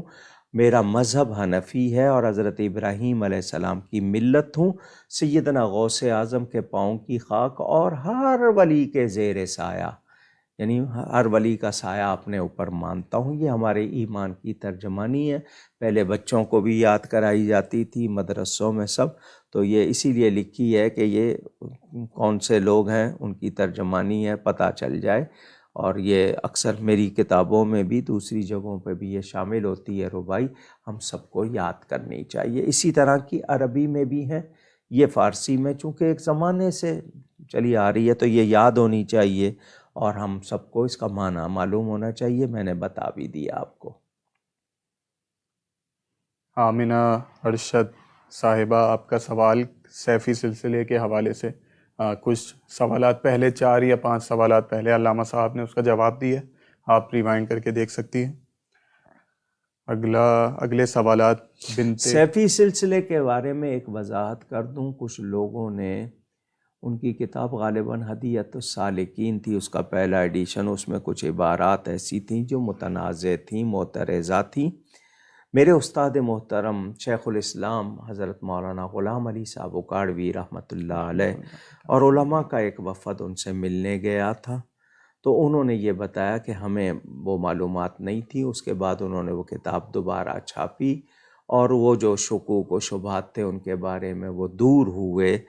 تو یہ واضح رہے کہ ہمارے علماء جب بھی کوئی ایسی بات ہوتی ہے جو فوراً نوٹس لیتے ہیں، تو اس پر جو ابتدا میں ان کے بارے میں یہ بات آئی تھی کہ کچھ بدعقیدہ لوگوں سے ان کے تعلق اور ان کی باتیں بتائی گئی تھی، تو اس کی باقاعدہ تفتیش کی گئی، اس کی تنقیح کی گئی، چھانا گیا ان کو، اور پھر ان سے کلیریفیکیشن لینے کے بعد، ایکسپلینیشن لینے کے بعد یہ کہا گیا تھا کہ جی یہ کوئی ایسا اس میں مسئلہ نہیں ہے. تو یہ میں نے اس لیے بتا دیا کہ اگر اس حوالے سے سوال ہے تو یہ بتا دوں آپ کو. اگلے سوالات بنت کلیم اللہ صاحبہ کے ہیں. ان کے 3 سوالات. پہلا یہ کہ اس شعر کے بارے میں رہنمائی فرما دیجئے. خیر النساء کے صدقے ہر خیر تو عطا کر دے کرم خدایا تیرا ہی آسرا ہے. کیا اس میں کیا ان کو اشکال کیا ہے؟ حضرت سیدہ پاک کے حوالے سے اللہ کی بارگاہ میں کہ ان کے صدقے ہمیں خیر عطا کر، تو میں نہیں سمجھتا کہ اس میں کوئی ایسی بات ہے. ہم اللہ والوں کا نام لے کر اللہ کی بارگاہ میں اللہ کے پیاروں کے واسطہ دے کر مانگتے ہیں. واتقوا اللہ الذی تساءلون قرآن میں ہے، ڈرو اس اللہ سے جس کے سامنے سوال کرتے ہو نام لے کے. اور پھر ہر فقیر آپ کے سامنے آتا ہے اللہ کے واسطے، تو اللہ کی بارگاہ میں اللہ کے پیاروں کا نام لے کر عرض کرنا کہ ان کے صدقے خیر ہو جائے، یا اللہ کریم تیرا ہی آسرا ہے، ان کے صدقے خیر کر دے. تو اس میں تو مجھے کوئی ایسی بات محسوس نہیں ہو رہی. اگر کوئی آپ کا خاص اشکال جو آپ کو لگ رہا ہے وہ بتائیے، تو شاید میں اس کی وضاحت کر سکوں. ان کا دوسرا سوال کہ اس ماہ مبارک کو سیدہ کائنات رضی اللہ تعالی عنہا سے نسبت ہے، تو آپ یہ فرمائیے کہ کس طرح امت محمدیہ صلی اللہ تعالی علیہ وسلم کی بیٹیاں ان کی سیرت کو عملی طور پر اپنا سکتی ہیں. جی ان کے بارے میں جانیے، ان کے بارے میں پڑھیے. میرے والد صاحب قبلہ نے مختصر کتاب لکھی ہے سفینہ نوح حصہ 2، اردو انگلش دونوں زبانوں میں موجود ہے. پڑھیے کہ وہ کیسی شرم و حیا والی تھیں، کیسے تقوی والی تھیں، کیسے صبر والی تھیں، کیسے زہد والی تھیں، کہ ان کے پاس کچھ بھی نہیں تھا. حالانکہ وہ شہزادی کونین، دنیا کا مال نہیں تھا ان کے پاس، انہوں نے اس کو اختیار بھی نہیں کیا، پسند بھی نہیں کیا. کس طرح گزارا کرتی تھی، کتنے پیار سے بچوں کی صحیح طرح تربیت کرتی تھیں، اللہ سے کتنا ڈرتی تھیں. تو یہ چیزیں جانیں. پردے کے حوالے سے، شرم و حیا کے حوالے سے ان کا کیا معیار تھا، تو ہم اس کو جانیں اور اپنے اوپر اپلائی کریں، یعنی اپنائیں اس بات کو، کوشش کریں. ہماری خواتین کا جو حال ہوتا جا رہا ہے، خاص طور پہ یہ جو میڈیا ہمارا ہے، ڈرامے ہیں، انٹرنیٹ ہے، یہ برباد کر رہا ہے. یعنی آپ کے اندر سے حیا نکالنے کی پوری کوششیں ہو رہی ہیں، کیونکہ جب حیا نکل جائے گی پھر پرواہ نہیں رہے گی کہ کیا صحیح ہے کیا غلط. تو ہمیں معلومات چاہیے ان کے بارے میں، ان کا ذکر ہو، ان کے بارے میں سنیں. پھر ام المومنین حضرت سیدہ عائشہ صدیقہ ہیں، امہات المومنین سیدہ خدیجۃ الکبریٰ ہیں، یا مقدس خواتین کے جو تذکرے ملتے ہیں وہ پڑھیں، تو ہم جانیں گے کہ وہ کیسی ہستیاں تھیں. تو پھر شوق ہوگا، اپنائیں گے ان کی باتوں کو، تو یقیناً ہماری مائیں بہترین مائیں بنیں گی، بیٹیاں بہترین بیٹیاں بنیں گی. تو ہم اگر اپنائیں گے تب. لیکن یہ کہ ان کا نام سن کے ہماری خواتین سر تو ڈھانک لیتی ہیں وقتی طور پر، اذان سن کے بھی سر ڈھانک لیتی ہیں، نماز نہیں پڑھتی. اور کہیں کسی دعوت میں جائیں تو یہ دیکھنے والی ہوتی ہیں، کرسیاں ڈھکی ہوئی ہوتی ہیں اور یہ اوریاں ہوتی ہیں۔ یہ افسوس کی بات ہے۔ اللہ تعالی ہم سب کو نیکی کی توفیق دے۔ آمین۔ اگلا سوال محمد طلحہ صاحب کا ہے ملتان سے۔ وہ پوچھتے ہیں کہ حضرت صدیق اکبر رضی اللہ تعالی عنہ کا وصال کس طرح ہوا اور حضرت عمر رضی اللہ تعالی عنہ کس طرح خلیفہ بنے؟ جی، حضرت عمر کو تو نامزد کیا تھا حضرت ابو بکر نے، اور حضرت ابو بکر کا وصال، چونکہ وہ جو غار ثور میں سانپ نے کاٹا تھا نا ان کو، تو نبی پاک نے لعاب دہن لگا دیا تھا، تو وہ زہر جو پھیل گیا تھا وہ ایک جگہ سمٹ گیا۔ جب ان کی وفات کا وقت قریب آیا تو وہ زہر پھر اثر انداز ہوا اور اس سے آپ کو شہادت کا مرتبہ ملا۔ تو اس طرح آپ کا وصال ہوا تھا، اور حضرت عمر کو انہوں نے نامزد کر دیا تھا۔ پھر حضرت عمر نے کمیٹی بنا دی تھی، جس کے بعد حضرت عثمان آئے تھے۔ تو یہ مختصراً جواب۔ ایک سوال بنت کلیم اللہ صاحبہ کا مجھ سے مس ہو گیا تھا، وہ یہ کہ اس ماہ مبارک کو حضرت سیدنا صدیق اکبر رضی اللہ تعالی عنہ سے بھی نسبت ہے، تو آپ یہ فرمائیے کہ کس طرح امت مسلمہ ایسی عادات و اطوار اپنائے کہ ہمیں ان کے رسول اللہ صلی اللہ علیہ وسلم سے عشق رسول کا صدقہ عطا ہو سکے۔ جی، میں نے ابھی تھوڑی دیر پہلے یہی کہا کہ جن ہستیوں کا ہم نام لیتے ہیں نا، ہم ان کی سیرت، ان کی تعلیمات، ان کے کردار کے بارے میں پڑھیں کچھ تھوڑا سا۔ انشاءاللہ صبح جمعہ میں سیدنا صدیق اکبر رضی اللہ تعالیٰ عنہ کا ذکر کروں گا انشاءاللہ۔ ہر سال ان کا دن مناتے ہیں، اور کل اتفاق سے انہی کا دن ہے، تاریخ بھی وہی ہے۔ تو ہم نے کوشش کرنی ہے کہ ہم ان ہستیوں کے بارے میں زیادہ سے زیادہ جانیں۔ تو جب جانیں گے تو یقیناً محبت عقیدت کی وجہ سے ہمیں شوق پیدا ہوگا کہ ہم بھی ویسا کریں۔ تو ان ہستیوں کا ذکر سنانا، مگر ہمارے یہاں پوسٹ لگانے تک کی حد تک ہے۔ دن آ گیا تو نعرے لگا لیے یا ضد میں لگا لیے دوسروں کے جو ان سے جلتے ہیں ان کے بارے میں، لیکن ہم کردار نہیں اپناتے۔ انہوں نے تو کبھی جھوٹ نہیں بولا تھا، ہم جھوٹ کیوں بولتے ہیں؟ انہوں نے تو نبی کی وفاداری میں معمولی سا فرق نہیں آنے دیا، ہمارا کیا حال ہے؟ ہم تو غیروں کے وفادار ہو جاتے ہیں اپنے مطلب کے لیے۔ انہوں نے اپنا سب کچھ نبی پہ قربان کیا، ہم کیا کرتے ہیں؟ ہم تو اپنی خواہشات بھی قربان نہیں کر رہے۔ تو ہم صرف یہ رسماً پوسٹ لگانا، نعرے لگانا، یہ اتنا ہی نہ کریں، بلکہ ان کی باتیں اپنائیں اور اللہ سے دعا کریں، یا اللہ جو عشق رسول تو نے ان کو دیا تھا اس کا ایک ذرہ ہی ہمیں دے دے، تاکہ ہماری دنیا و آخرت بھی سنور جائے۔ اگلا سوال باسط حسین قادری صاحب کا ہے۔ جنگ خیبر کے موقع پر رسول اللہ صلی اللہ علیہ وسلم نے گدھے کو حرام قرار دیا تھا، لیکن ہم دوسرے موقع پر دیکھتے ہیں کہ جب رسول اللہ صلی اللہ علیہ وسلم نے اپنے بارے میں یہ فیصلہ کیا کہ اب آپ شہد استعمال نہیں کریں گے، تو اللہ تعالیٰ نے قرآن پاک میں ارشاد فرمایا، اے نبی آپ ہماری حلال کردہ چیزوں کو کیوں حرام ٹھہراتے ہیں؟ تو پھر گدھے کے بارے میں بھی قرآن کی کوئی آیت نازل نہ کی گئی؟ برائے کرم جواب مطلوب ہے۔ آپ کے اس طرح سوال کرنے سے مجھے ذرا آپ کی نیت میں تھوڑا سا، مجھے کرنا تو نہیں چاہیے، تھوڑا سا شک ہو رہا ہے۔ وہ کیا واقعہ تھا؟ حضور صلی اللہ علیہ وسلم نے کس چیز سے کھانے کا انکار کیا تھا؟ اس میں کیا حکمت تھی؟ بہت سے کاموں میں امت کی تعلیم ہوتی ہے، آپ اسے نبی پہ لگانا چاہ رہے ہیں، یہاں تھوڑا سا شک ہو گیا۔ اگر میں غلط ہوں اللہ مجھے معاف کرے۔ آپ نے سوال میں نوعیت ایسی رکھی کہ مجھے شک ہوا۔ میں یہ نہیں کہہ رہا ہوں کہ میں واقعی شک کروں، لیکن شک ہو رہا ہے کیونکہ الفاظ سوال کے اور نوعیت بتا رہی ہے۔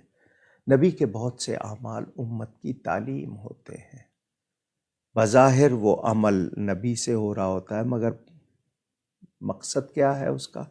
امت کی تعلیم۔ نبی پاک صلی اللہ علیہ وسلم اللہ کے حبیب ہیں، رسول ہیں، معصوم ہیں، پہلی بات تو یہ طے کر لیں کہ ان کی معصومیت میں اگر آپ کو کوئی شبہ ہے تو وہ دور کر لیجئے، نمبر ایک۔ نمبر دو، ان کے اختیار میں کوئی شبہ ہے آپ کو تو وہ بھی دور کر لیجئے، کیونکہ یحل لہم الطیبات ویحرم علیہم الخبائث کے الفاظ قرآن میں موجود ہیں کہ وہ پاک چیزوں کو حلال کرتے ہیں اور ناپاک چیزوں کو حرام۔ نبی کا اختیار ہے اللہ کی عطا سے۔ یہ دو باتیں ہو گئیں، کیونکہ فلا وربک لا یؤمنون حتی یحکموک فیما شجر بینہم کی آیت موجود، من یطع الرسول فقد اطاع اللہ، جس نے رسول کا کہنا مانا اس نے اللہ کا کہنا مانا۔ یہ آیتیں ذہن میں رکھیے گا۔ تو حضور صلی اللہ علیہ وسلم کے عمل کو پہلے سمجھیے۔ آپ نے جس انداز سے بیان کیا ہے اس سے مجھے تھوڑی سی بو آئی تو میں نے اتنی باتیں کی۔ باقی رہی یہ بات کہ پرنسپل اصول بیان ہو گئے بہت سی باتوں کے، اور ائمہ نے یہی تو محنت کی ہے، قرآن و حدیث کو سامنے رکھ کے ہمیں اصول واضح کر دیے۔ تو اب ان اصول کے مطابق آپ کے پاس اگر اس سے کوئی تگڑی دلیل ہے تو لائیے۔ اب ضروری مجھے بتائیے قرآن کریم میں ہر چیز کا ایک ایک چیز کا نام لے کر کیا بیان ہوا ہے؟ نہیں، بہت سی چیزوں کا۔ چلیں آپ مجھے بتا دیں، 2.5 روپے آپ زکوٰۃ دیتے ہیں، 100 روپے پہ 2.5%، مجھے قرآن میں دکھا دیجئے۔ تو نبی کریم صلی اللہ علیہ وسلم کے اختیارات، نبی پاک صلی اللہ علیہ وسلم کی ذات سے جو کچھ ملا، اور پھر جب حضرت معاذ بن جبل کو بھیجا تھا کہ اگر قرآن میں نہ پاؤ، میرے ارشادات میں، سنت میں نہ پاؤ تو وہاں اجتہاد کا بیان ہوا ہے یا نہیں ہوا ہے؟ انہوں نے کہا تھا اجتہدوا برأیی، میں اپنی رائے سے اجتہاد کروں گا قرآن و سنت کی روشنی میں، تو قرآن و سنت کے مقابلے پہ نہیں، روشنی میں۔ تو مجھے آپ کے سوال میں تھوڑا سا جو محسوس ہوا اس کی وجہ سے میں نے اس طرح جواب دیا ہے۔ اگر میں غلط ہوں میں معافی چاہتا ہوں آپ سے بھی، اللہ تعالیٰ سے بھی، لیکن ذہن میں رہے کہ نبی پاک صلی اللہ علیہ وسلم کے بہت سے اعمال ہمارے لیے تعلیم ہے، اور یہ کہ آیت نہیں اتری تو کیا میں اللہ تعالیٰ سے پوچھ سکتا ہوں کہ فلاں آیت کیوں نہیں اتاری؟ شریعت میں بیان، قرآن میں ہم پوری طرح قرآن کو کیا پوری طرح سمجھ لیتے ہیں، اور پھر حدیث شریف کہاں کہاں ہم نے اس میں کس طرح، تو فقہا کی محنت کو سلام کیجئے کہ آپ کے لیے آسانی کر دی۔ اگلا سوال محمد عدنان صاحب کا ہے۔ عشاء کی نماز کے بعد امام صاحب سورہ ملک شریف کی تلاوت کرتے ہیں، تو کیا اس کے لیے مائک استعمال کرنا درست ہے؟ کیونکہ کچھ لوگ اس وقت نماز میں مشغول ہوتے ہیں۔ اگر وہاں پر کوئی تقاضا ہے ایسا کہ لوگ سننا چاہتے ہیں تو وہ اتنی آواز رکھیں کہ ان تک جائے جو نماز پڑھ رہے ہیں، نہیں یا تو ان لوگوں کو معلوم ہو کہ یہاں پڑھی جاتی ہے تاکہ وہ اس وقت ان کی وہ تلاوت سن لیں، کیونکہ حکم یہی ہے کہ جب وَإِذَا قُرِئَ الْقُرْآنُ فَاسْتَمِعُوا لَهُ وَأَنصِتُوا لَعَلَّكُمْ تُرْحَمُونَ، جب قرآن کی قرأت کی جائے تو توجہ سے سنو، خاموش رہو تاکہ تم پر مہربانی کی جائے۔ تو قرآن شریف سننا چاہیے، لیکن وہ وقت ہے اور لوگوں کو معلوم ہے کہ وہاں معمول ہے یہ، تو پھر ان لوگوں کے لیے ایسا ہو کہ آواز تھوڑی سی مائک کی زیادہ نہ ہو، اور دوسرے جو نماز پڑھ رہے ہیں ان کے لیے باہر کوئی صفحے ہوں، اور وہ لوگوں کو معلوم نہیں ہے تو پھر وہ، اور معمول ہے ان کا اور لوگوں کو معلوم نہیں، تو بتایا جائے کہ اس وقت اتنے منٹ تک ہوگا تاکہ لوگوں کو پتہ لگ جائے، آسانی ہو جائے، پھر ان کو دشواری نہیں ہوگی۔ اگر مقصد لاؤڈ اسپیکر بند کرانا ہے وہ ان سے رائے لے لیں وہاں کے لوگوں سے کہ بھئی جتنے لوگ ہیں کیا ان کو آواز آ جائے گی، کافی ہے، ہم مائک نہیں کھولتے، اور باقی جنہوں نے اعتراض کرنا ہے وہ کسی بات پہ بھی کر سکتے ہیں۔ ان کا اگلا سوال کہ ایک سنی عالم دین کے پیج پر ایک پوسٹ نظر سے گزری کہ اہل سنت کی مستند کتابوں میں سے کسی میں بھی سیدہ کائنات سلام اللہ تعالی علیہا کی تاریخ ولادت 20 جمادی الثانی نہیں ملتی، تو ہمیں روافظ کی دیکھا دیکھی 20 تاریخ منسوب نہیں کرنی چاہیے، نہ لکھنی چاہیے اور نہ ہی بیان کرنی چاہیے۔ ماخذ انہوں نے کہا کسی مستند، تو مستند کتابوں کے حوالے دے دیں تاکہ واضح ہو جائے، اور اگر کسی اور نے روافظ نے لکھی ہے تو کیا وہ روایتیں جو ان کی لکھی ہیں، ہمارے سب سے پہلے لکھنے والا کون ہے، ان میں ابتدا کس نے کی، اس ابتدا کا اس وقت کسی نے جواب دیا، اور اگر کوئی منا رہا ہے تو میں منع بھی نہیں کروں گا، ہر دن ان کا، ہم تو ہر دن ان کی یاد منائیں گے۔ بے شک بے شک، ہمارے سبحان لیے کو اللہ۔ سیدہ کی یاد منانے کے لیے 20 جمادی الاخری یا جمادی الثانی نہیں، ہم تو روزانہ منائیں گے۔ صدیق اکبر کی بھی روز منائیں گے، فاروق اعظم کی بھی منائیں گے۔ یہ تو خاص دن ہوتے ہیں جو مشہور ہیں، تو اس لیے اگر واقعی شہرت کے مطابق وہ ثابت نہیں ہے تب بھی ان کی یاد منانے سے تو میں نہیں روکوں گا۔ اگر یاد منانے سے روکنا ہے تو وہ غلط ہے، اور تاریخ ثابت نہیں ہے تو واضح کر دی جائے، بتا دیا جائے کہ سب سے پہلے یہ تاریخ کس نے بیان کی، کیونکہ ہم امہات پہ جاتے ہیں، امہات کا مطلب ابتدائی کتب پہ، کہ جی پہلی صدی، دوسری صدی، تیسری صدی میں پہلی مرتبہ کس نے وہ تاریخ بیان کی۔ اس وقت کے لوگوں نے، معاصرین نے اس میں کوئی بتایا کہ جی یہ ثابت ہے یا نہیں، تو اگر یہ تحقیق ہو جائے تو ضرور پیش کی جائے، مگر یاد منانے سے منع نہیں کریں گے۔ ہم روزانہ ان کی یاد مناتے ہیں، وہ سیدہ کائنات ہیں، صدیق اکبر، افضل البشر بعد الانبیاء، اللہ کے ہر پیارے کی، غوث پاک کی روز یاد منائیں گے، ہم اولیاء کی مناتے ہیں، تو یاد منانا ان کی روزانہ، وہ اس سے منع نہیں کیا جائے گا۔ تاریخ ثابت نہیں ہے، اس حقیقت کو واضح کر دیا جائے۔ اگلا سوال طٰہٰ صدیقی صاحب کا ہے۔ غوث اعظم رضی اللہ تعالی عنہ اور دیگر اکابر اولیاء کرام کی تصاویر جو کہ انٹرنیٹ اور مارکیٹ میں موجود ہیں، ان کے بارے میں کیا سب فرضی ہیں، سب فرضی خیالی ہیں، اور کسی نے کس طرح کی بنا لی ہے، کسی نے کس طرح کی بنا لی، خیالی تصویریں ہیں، جب کوئی سندی نہیں ہے، ثابت نہیں ہے تو کیا۔ لیکن یہ ہے کہ ٹھیک ہے، اگر کوئی دکھاتا ہے بس ٹھیک ہے، ہم وہ اگر کوئی تصور میں ان کو وہ اسی تصویر کو بٹھا لیتا ہے تو پھر میں کیا کر سکتا ہوں۔ تو یہ غوث پاک سے لے کر اس زمانے میں اگر کسی کی کوئی واقعی ایسی ہو کہ اب شباہت، اب حضرت شاہ علی حسین اشرفی میاں رحمۃ اللہ علیہ کے چوچا شریف والے، ان کو ہم شبیہ غوث پاک کہا جاتا ہے۔ اعلیٰ حضرت بھی وہ فرماتے تھے، جس کسی نے غوث پاک کو دیکھا بتایا تو وہ کہتے تھے کہ ہاں جی شباہت ہے، تو ڈٹو جس کو کہتے ہیں نا، بالکل آئیڈینٹیکل وہی تصویر، وہ تو ہے نہیں ان لوگوں کی، نہ غوث پاک کی، نہ خواجہ غریب نواز کی، نہ بابا صاحب کی۔ ہمارا ایک روحانی تصور ان کے لیے ہے، وہ بڑی مقدس شخصیات۔ میں تو حیران ہوں، حضرت علی کی، حضرت فاطمہ کی، امام حسن حسین کی، انبیاء کی تصویریں پتہ نہیں کتنے لوگ بنا رہے ہیں، اور مسلمان کہنے والے، کہلانے والے بنا رہے ہیں۔ اللہ ہدایت دے ان کو۔ آمین۔ اگلا سوال محمد اعظم بیگ صاحب کا ہے۔ میرے اوپر قربانی فرض نہیں ہے، لیکن میں پیسے جمع کر رہا ہوں دمبے کے لیے، قربانی کرنے کے لیے، تو کیا میں اپنی والدہ کے نام پر کر سکتا ہوں؟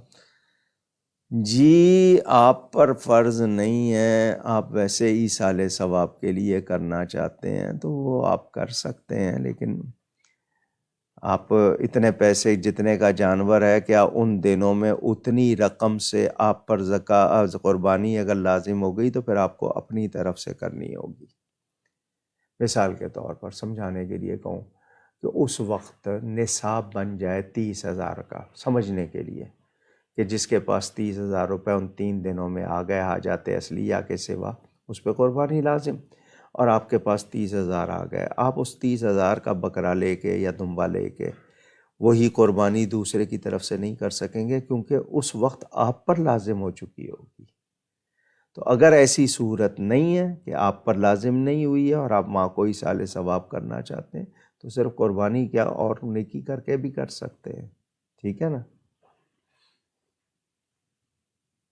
اگلا سوال راحیل امین صاحب کا ہے۔ 27 رجب کے روزے کے حوالے سے میسیجز چلتے ہیں کہ نہیں رکھنا چاہیے، اور حضرت عمر نے اور حضرت عبداللہ بن عباس رضی اللہ تعالی عنہم نے یہ روزہ جنہوں نے رکھا تھا ان کو منع کیا تھا کہ روزہ توڑ دو، اور ان کا دوسرا سوال یہ کہ یہ رجبی تہوار کیا ہے؟ جی عرب میں ہمارے ہاں جشن معراج کہتے ہیں، عرب والے اس کو رجبی شریف کہتے ہیں۔ باقی یہ کہ جی روزہ نفلی کسی دن بھی رکھا جا سکتا ہے سوائے ان دنوں کے جن دنوں میں منع ہے۔ تو حضرت عمر حضرت عباس نے کن کا روزہ توڑوایا تھا، کس اعتقاد والوں کا توڑوایا تھا، ذرا حوالہ دیا جائے کہ کس اعتقاد سے کس نے رکھا تھا، توڑوایا تھا. صرف نام لے کے کہہ دینا، پہلے حوالہ تو دو. جس طرح کہتے ہیں کہ حضرت عمر فاروق نے وہ درخت کٹوا دیا تھا حدیبیہ والا، ثابت کرو. انہوں نے تو وہ دوسرا درخت تھا جس پر لوگوں نے گمان کر لیا تھا، لیکن یہ کہاں سے کہہ دیا کہ جی وہ والا درخت کٹوا دیا تھا. تو بہت سی باتیں لوگ اس طرح کہہ دیتے ہیں. نفلی روزہ سوائے جن دنوں میں منع نہ ہے اس کے علاوہ کون منع کر سکتا ہے؟ اور اگر کوئی رکھ رہا ہے برکت کے لیے، ثواب کے لیے، تو ما ثبت من السنہ، شیخ محقق شاہ عبدالحق محدث دہلوی رحمۃ اللہ علیہ کی کتاب ہے 12 مہینوں کے بارے میں. ما ثبت من السنہ اردو ترجمہ ہو چکا ہے، اس میں پڑھ لیجئے. انہوں نے ہر مہینے کے حوالے سے تمام روایتیں، باتیں اس میں جمع کر دی ہیں.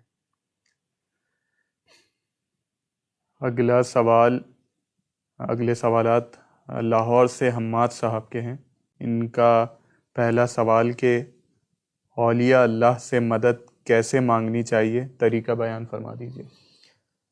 یہ عقیدہ پہلے سن لیں کہ اللہ تعالیٰ کے سوا کوئی حقیقی مددگار نہیں ہے.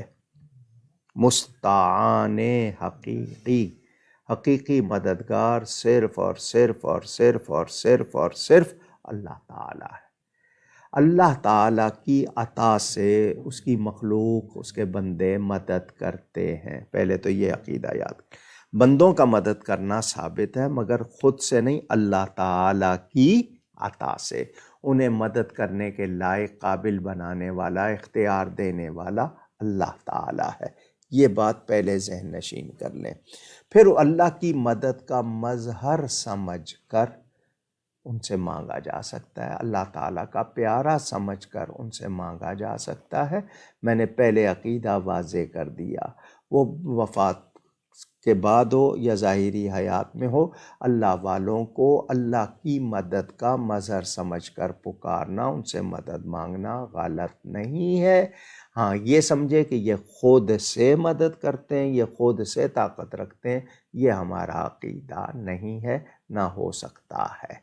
ٹھیک جی. ان کا دوسرا سوال کہ ایسی کوئی کتاب بتا دیجیے جس سے میں یہ جان سکوں کہ ایسے کون سے کلمات ہیں جنہیں کہنے سے ایمان ضائع ہو سکتا ہے. یہ اردو، عربی، فارسی، انگلش، دنیا کی بہت سی زبانیں ہیں. لازمی بات ہے عربی میں جتنی معلومات ہیں دوسری زبانوں میں نہیں ہیں. علماء کرام نے آپ کو یہ کہا کہ آپ بنیادی عقیدے سیکھیں جو ہم نہیں سیکھتے. ہم ایمان مفصل، ایمان مجمل پڑھ لیتے ہیں، بس تفصیل میں نہیں جاتے. تو ہمیں اس بارے میں علماء سے سیکھنا ہوگا. کچھ کلمات ایسے ہیں جو واقعی کفریہ ہو جاتے ہیں اور یقین اعتقاد کے ساتھ کہا جائے تو کفر بندہ جو ہے وہ کفر کا اطلاق ہو جاتا ہے. بعض باتیں تو بظاہر کفریہ ہوتی ہیں لیکن بولنے والا اس وقت تک کافر نہیں ہوتا کیونکہ اس کے علم میں نہیں ہے، اس کی شرائط ہوتی ہیں، لزوم کفر اور التزام کفر، اور یہ ایک تفصیل ہے. تو یہ سیکھنا ہوگا اللہ کے بارے میں، قرآن کے بارے میں، نبی کے بارے میں، اسلام کے بارے میں، مقدسات کے بارے میں، کہ کون سا لفظ کہاں، کس کے لیے، کیسے، کب درست نہیں ہے، یہ ہمیں جاننا ہوگا. تو اس کے لیے میں محض آپ کو کوئی ایک کتاب اس وقت فوری طور پر نہیں بتا سکتا. ہاں پہلے سب سے پہلے عقیدے سیکھیے، عقیدے کی پوری معلومات ہوں، اور اس کے بعد پھر آپ کو سیکھنا ہے. مثلاً میں ایک مثال دے دوں، کوئی غلط کام ہے، ناجائز کام ہے، اور میں اس پہ یہ کہہ رہا ہوں کہ انشاءاللہ میں ضرور کروں گا یا میں ضرور کروں گا. اس طرح کی باتیں نہیں، کیونکہ پتہ ہے وہ کام غلط ہے، کفر ہے یا ناجائز ہے یا حرام ہے. یا اسی طرح غلط بات پر قسم اٹھا لینا، تو یہ باتیں آپ کے ایمان کو ضائع کرتی ہیں. اللہ والوں کی، شاعر اسلامی کی توہین کر دینا، تو اس کی پوری معلومات چاہیے.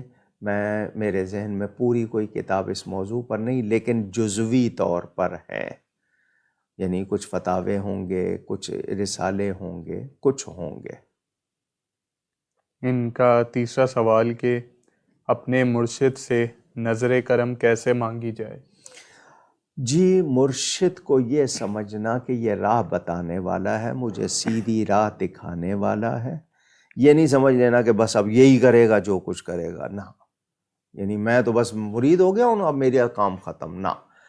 اب آپ نے ان تعلیمات پر رہنمائی لیتے رہنا ہے مرشد سے کہ میں جو کر رہا ہوں صحیح ہے یا نہیں ہے، اور مجھے دیکھتے رہنا ہے، سنتے رہنا ہے، ان کو فالو کرنا ہے. کیونکہ مرشد پکڑنے کا مطلب ہے اسلام پر، دین پر، صحیح راستے پر صحیح طرح چلنا اور عمل کرنا، اور اس کی رہنمائی میں شیطان سے بچنا، اس کی وجہ سے شیطان سے بچنا کہ یہ مجھے اس طرح چلائے گا، اس طرح رکھے گا کہ میں شیطان سے بچوں گا.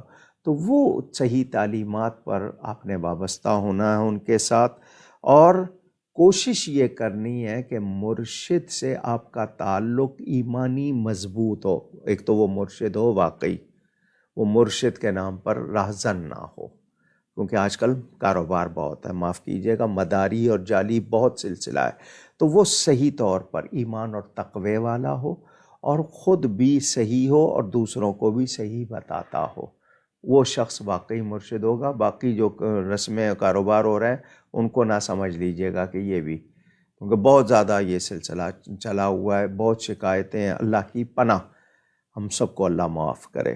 تو جو صحیح راستہ دکھائے اس سے اس طرح وابستہ ہو کر آپ نے اس کے بارے میں پھر شبہ نہیں کرنا. اگر وہ سچا ہے اس سے اپنی عقیدت محبت کو پختہ کرنا ہے، اس کے ساتھ ایسا وابستہ رہنا کہ آپ کو اس کی پوری توجہ حاصل ہو جائے. نظر کرم صرف کہنے سے نہیں ہوتی ہے، آپ نے سچا فرما بردار بننا، واقعی ٹرو فالوور آف اسلام بن جائیں تو مرشد کی نظر کرم ہی ہے. اور پھر یہ کہ ان کی توجہ میں اس طرح رہنا کہ نیکی کر کے درجہ پانا. کچھ لوگ کہتے ہیں کہ پیسے زیادہ دیں گے تو توجہ ہوگی. وہ پیسے لینے دینے سے اگر توجہ ہوتی ہے تو بس پھر ہو گیا کام سب کا. پھر اس توجہ تو پھر یہ کون سی توجہ ہوئی؟ ہاں، عطیہ پیش کرنا، ان کی خدمت کرنا، وہ سب اپنی جگہ، لیکن اس کی نظر ہی اسی پہ ہے کہ پیسے زیادہ ملیں گے تو پھر وہ نہیں ہو بات. اللہ مال بھی دے گا، اللہ دنیا بھی دے گا، دین بھی، آخرت بھی، سب کچھ، لیکن پیر کی توجہ حاصل کرنے کا صحیح طریقہ کہ ہم شریعت و سنت کے صحیح فرما بردار بن جائیں اور پیر کی تعلیمات کا پورا پیکر بن جائے. اگلا سوال بنت ہاشمی صاحبہ کا ہے کہ اگر عورت کا شوہر انتقال کر جائے اور اس کی وفات کے دوسرے دن ہی سسرال والے اس عورت کو گھر سے نکلنے پر مجبور کر رہے ہوں اور گھر میں رکھنے پر آمادہ نہیں ہو، مگر وہ اپنے شوہر کے گھر پر ہی عدت پوری کرنا چاہتی ہو اور گھر سے نہ جانے کی صورت میں اس کے ساتھ بہت ہی ناروا سلوک کیا جا رہا ہو، تو کیا عورت اس گھر سے نکل کر باقی کی عدت اپنے میکے جا کر پوری کر سکتی ہے؟ عدت کے لیے پہلے بھی بیان کر چکا ہوں. ایک ہوتی ہے تنہا عورت، اکیلے رہتی ہے، کوئی کھانا لا کے دینے والا بھی نہیں، کوئی مالی مدد کرنے والا بھی نہیں، اکیلی ہے، مجبور ہے، کہیں ایسی جگہ کام کر رہی ہے وہاں ڈیوٹی لازمی ہے، چھٹی بھی نہیں مل سکتی، اور اس کے پاس کوئی انتظام نہیں. تو ایسی عورت مجبور ہے، وہ دن کی روشنی میں اپنے آپ کو پردے میں لے باہر نکلے گی، دن کی روشنی میں واپس آئے گی، بشرطے کہ اس کے پاس کوئی بھی کسی طرح بھی انتظام نہ ہو. اور جن کے پاس گھر ہے، بھائی کا ہے، بہن کا ہے، ماں کا ہے، کہیں بھی، اگر اس کو روز روز بدلنا پڑ رہا ہے کہ 4 دن اس کے گھر میں، 4 دن اس کے گھر میں، نہیں، کہیں ٹھہری ہوئی ہے ایسی بدسلوکی جیسے بیان کی اور واقعی ہے، تو وہ پردے میں دوسری جگہ جا رہی ہے. ایک مرتبہ یا ایسی کوئی نوبت آ گئی کہ حادثہ ہو گیا تو پھر دوسری مرتبہ، یعنی کوئی آفت آ گئی، مجبوری ہو گئی، بغیر مجبوری کے وہ باہر جگہ بدلے نہیں. بناؤ سنگار سے دور رہے، نیکی کرے، سادگی میں رہے، حفاظت میں رہے. اگلا سوال ممبئی انڈیا سے آصف خان صاحب کا ہے، مجذوب کسے کہتے ہیں اور ان کی پہچان کیسے کی جائے؟ یہ سوال کوئی نئے نہیں آ رہے، کوئی اکا دکا سوال ہوتا ہے، باقی وہی سوال ہوتے ہیں، بار بار دہرائے جاتے ہیں۔ مجذوب جو اپنے ظاہری حواس میں نہ ہو، اس کو نہیں پتہ ہے، یعنی وہ جب سینسز میں نہیں ہے، کہاں بیٹھا ہوا ہے، کیا ہو رہا ہے، لیکن ہو ایمان والا اور واقعی اس کے حواس درست نہ ہو۔ کچھ لوگ بن جاتے ہیں، مجذوب ہوتے نہیں ہیں، بن جاتے ہیں۔ تو وہ سلوک والے جو ہوش و حواس والے ہیں، ان کا درجہ زیادہ ہوتا ہے، مجذوب کا درجہ کم ہے، سالک کا درجہ زیادہ۔ سالک جو ہوش و حواس میں وہ راستے طے کرتا ہے طریقت کے منزل تک جانے کے لیے مرشد کی رہنمائی میں، اس کو سالک کہتے ہیں۔ مجذوب جو اپنے حواس میں نہیں ہے، تو مجذوبوں کے لیے بہت زیادہ اہتمام، اور سالک سے نہیں، کیونکہ مجذوب تو آپ کو وہ باتیں نہیں کرتا۔ سالک کے پاس جائیں گے، وہ شریعت و سنت کے مطابق حکم دے گا، نیکی کا، بھلائی کا، صحیح کا۔ مجذوب کے پاس تو صرف یہی ہے، آپ نے چلے جانا ہے کہ اس کے منہ سے کچھ نکل جائے اور میرا کام بن جائے۔ کچھ لوگ اس طرح کرتے ہیں۔ تو مجذوب جو ہوتے ہیں وہ اللہ والے ہیں، لیکن درجہ سالک کا زیادہ۔ اب جو صحیح مجذوب ہے اس کی بات کریں، کیونکہ آج کل مجذوبوں کے نام پہ اب نشہ کرنے والے مجذوب بنے ہوئے ہیں۔ تو صحیح مجذوب ہو، یعنی واقعی وہ اللہ والا ہو، لیکن بظاہر وہ حواس میں نہ ہو۔ میں آپ کو سمجھنے کے لیے پھر کہوں، جیسے CID ہوتی ہے، یہ خفیہ لوگ ہوتے ہیں نا، چنے بیچ رہا ہے لیکن وہ ڈیوٹی کر رہا ہے، بظاہر کسی جگہ بیٹھا ہوا فقیر بن کے، لیکن ڈیوٹی کر رہا ہے۔ تو یہ بھی وہی اسی طرح کے ہیں، اللہ تعالیٰ کا نظام ہے۔ تو جو صحیح مجذوب ہیں وہ ان کے لیے یہی ہوگا کہ بظاہر حواس میں نہیں ہوں گے، لیکن وہ آپ دیکھیں گے ان میں دین موجود ہوگا۔ اور باقی جو سالک ہیں، وہ جو صحیح ایمان تقوی والے، ان کا درجہ بہت زیادہ ہے۔ یہ آج کا آخری سوال، آپ اپنے سوالات کامنٹ سیکشن میں لکھ کر اگلی نشست سے پہلے بھی بھیج سکتے ہیں، اگلی جمعرات سے پہلے یا اگلی نشست جب بھی ہوگی، تو اس دوران آپ اس سے سوال پہلے آ نہیں رہے یا آپ روک رہے ہیں؟ سوال مطلب مکمل ہوئے تقریباً۔ اچھا چلیں، اور یعنی اگر اور کوئی سوال آپ نے بھیجنے ہیں تو ہم ٹائم اور دے سکتے ہیں، کیونکہ یہ نیا پیج ہے نا۔ پہلے جو پیج تھا جس پہ 4 سال سے چل رہا تھا سلسلہ، آپ کو پتہ ہے وہ بند کر دیا گیا، اور وہ بند کرنے والے جانے کہ ان کو کیا چیز پسند نہیں تھی، شاید وہ سمجھتے ہیں کہ پیج بند ہو جائے گا تو میری آواز بھی بند ہو جائے گی۔ تو ایسا تو نہیں ہے، اللہ تعالیٰ کا بندہ ہوں، اللہ تعالیٰ اور اس کے رسول صلی اللہ علیہ وسلم کی باتیں کرتا ہوں، اور اپنی طرف سے پوری کوشش کے حق بیان کروں۔ تو جب تک ہوں انشاءاللہ آواز تو رہے گی۔ تو وہ نیا پیج ہے، شاید بہت سے لوگوں کو ابھی تک اس کی اطلاع نہیں ہوئی، تو آپ سے یہی کہوں گا کہ اپنے سرکل میں بتا دیجئے کہ یہ نئے نام سے پیج ہے، وہ پہلا پیج بند ہو گیا۔ آپ لوگوں نے تو شاید شکایت بھی نہیں کی ہوگی، آپ شکایت کرتے ہیں، ان کے پاس شکایتیں جاتی، انہیں احساس ہوتا۔ تو یہ ٹیم ہی ہے، اور اتفاق سے وہ اس ٹیم کے ایک کارکن کی وہ چھوٹی بہن، جو اس کی بچی تھی 12 سال کی بچی عبدالرافع کی، مانی شیخ کی، وہ انتقال کر گئی، تو وہ بیچارے صدمے میں ہیں، آئے بھی نہیں آج۔ تو یہ لوگ جو ہیں مل کر، انہوں نے اپنے طور پر لیٹر لکھے ہیں یا باتیں کی ہیں، سارے مل کر اگر جاتے، جو بھی ادارے ہیں ان کے پاس، ان اداروں والوں کو بھیجتے، ای میل بھیجتے، لیٹر بھیجتے، ڈاک سے بھیجتے، تو ضرور ان کو احساس ہوتا۔ بہرحال میں یہ نہیں کہوں گا کہ آپ میرے لیے کریں، صرف پروگرام حق کے لیے ہے، میرے پاس تو میں شروع سے کرتا آ رہا ہوں، انشاءاللہ اللہ تعالیٰ یہ سعادت باقی رکھے، آخری دم تک کرتا رہوں گا۔ تو پتہ نہیں ہے اس لیے لوگوں کو، تو ہمیں اگر آپ کہیں گے نا ٹائم، اب یہ چونکہ سردیوں کی وجہ سے 10 بجے کر دیا تھا، تو یہ بھی اب بہت جلد 10:30 تک چلا جائے گا، شاید فروری کا مہینہ ہی ہوگا 10 بجے تک، اس کے بعد پھر یہ دوبارہ 10:30 پہ چلا جائے گا مارچ سے ہم، تاکہ کیونکہ نماز دیر سے ہونے لگی، 8 بجے ہو رہی ہے، 8:30 ہوگی تو مسجد سے فوراً بھاگ کے آنا، اور آپ لوگوں کو بھی شاید دشواری نہ ہو، تو کوشش کیجئے زیادہ سے زیادہ لوگوں تک بات پہنچ جائے کہ یہ نیا پیج شروع ہو چکا ہے، اب تمام سرگرمیاں اسی پیج سے آپ کو بتائی جائیں گی۔ یہ پیغام آپ بھی دوسروں تک پہنچا دیجیے گا۔ کچھ سوالات فیس بک پر مزید آئیں، ان کو شامل کریں گے۔ حنزلہ خان صاحب کا سوال ہے کہ آب زمزم اگر بیٹھ کر پی لیا تو کیا کوئی گناہ ہوگا؟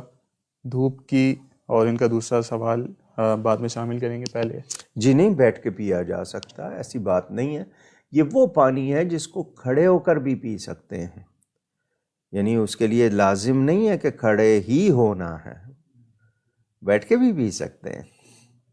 یہ نہیں ہے کہ لازمی کھڑے ہونا، یہ لازمی نہیں ہے، لیکن یہ کہ ایک نبی کی ایڑی کی برکت سے نکلا تو اس کو تعظیم دی گئی۔ باقی پانی بیٹھ کے پیے جاتے ہیں، یہ تعظیماً کھڑے ہو کے، بلکہ اس میں ایک میسیج ہے، جب نبی کی ایڑی کی برکت سے نکلنے والے پانی کی تعظیم میں کھڑے ہو رہے ہیں تو خود نبی کی تعظیم میں کیوں نہیں کھڑے ہوتے؟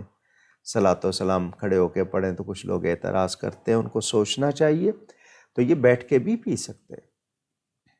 اور ان کا دوسرا سوال کہ دھوپ کی وجہ سے جو پانی گرم ہو جاتا ہے تو کیا اس سے وضو کرنا مکروہ ہے، اور اگر ہے تو کس وجہ سے؟ پانی کی کم مقدار ہو نا، ایک تو ہے نا بہت بڑا حوض ہے یا بہتا ہوا پانی ہے، اس میں نہیں، جو کم کسی برتن میں کسی جگہ پہ دھوپ میں رکھا ہے اس کو پینے سے منع کیا۔ یہ جو پھل بیری یا اس کو پیچز یا برس، معاذ اللہ، یہ بیماری کا اندیشہ ہے۔ اسی طرح خود اگر دھوپ میں بیٹھے ہیں تو یہ نہیں کہ آدھے حصے میں دھوپ آ رہی ہے جسم کے، آدھے میں نہیں، پوری طرح دھوپ میں بیٹھیں یا پوری طرح سائے میں بیٹھیں، آدھی دھوپ آدھے سائے میں بیٹھنے سے منع کیا گیا۔ اسی طرح ہمارے ہاں لحاظ نہیں کرتے، یہ جو ریڑھی والے لگاتے ہیں، کھانے کی چیزیں ہوتی ہیں ان کو وہ دھوپ میں تپ رہی ہوتی ہیں تو بے احتیاطی ہوتی ہے، ایسا نہیں ہونا چاہیے۔ بہرحال وہ حکم ہے، لیکن وہ ہے نا کہ بہتا پانی ہے، سمندر کا ہے یا دریا کا ہے یا نہر کا ہے، ندی کا ہے، وہ اور حکم ہے۔ اسی طرح بڑا حوض ہے اس کا حکم، لیکن چھوٹے برتن میں یا کسی گھڑے میں ٹب میں رکھا ہوا ہے، اس پہ دھوپ پڑ رہی ہے تو وہ نہیں کرنا چاہیے، نہ پینا چاہیے نہ استعمال کرنا چاہیے اس طرح۔ اگلے سوالات جنید صاحب کے، ان کا پہلا سوال کہ سر کے سفید بال نوچ کر نکالنا کیسا ہے؟ کیا ہوگا اس سے؟ وہ ایک کہاوت ہے نا کسی بزرگ کی، کسی امام کی، کہ وہ باربر کے پاس، حجام حلاق کے پاس گئے تو اس نے کہا کہ جی سفید بال آ گئے ہیں تو کیا نوچ دوں، نکال لوں؟ تو کیوں؟ کہا جی نظر آ رہے ہیں تو نکال دوں۔ تو اس نے کہا کہ جی جو بال نکالے نا وہ زیادہ ہو جاتے ہیں، یعنی اگر سفید بال نکالوں گا تو زیادہ، ان کا پھر کالے نکال دو تاکہ وہ زیادہ ہو جائیں۔ تو اس طرح کی باتیں، تو اگر کوئی ایک آدھا ہے کہیں آپ کو لگ رہا ہے اور آپ اس کو کھینچ لیتے ہیں، وہ آپ کی مرضی ہے، لیکن یہ ہے کہ آپ پورے اس طرح کریں تو وہ غلط ہے۔ ہاں رنگ سکتے ہیں، کالا رنگ مرد کے لیے صرف یہ کہ اس میں تھوڑا سا اختلاف ہے، باقی کوئی بھی رنگ ہو اس کو رنگ لیں، لیکن نوچنا اس سے، اور خاص طور پر آنکھوں کے، بھووں کے، پلکوں کے بال بالکل مرد ہوں عورت ہو نہیں نوچنے چاہیے۔ عورت کے غیر ضروری بال چین وغیرہ پہ نکل آئیں تو اس کا علاج کیا جا سکتا ہے۔ یہ جو تھریڈنگ کراتے ہیں اور کھینچتے ہیں یہ بالکل غلط بات ہے۔ ان کا دوسرا سوال کیا جھینگا اور کیکڑا کھانا جائز ہے؟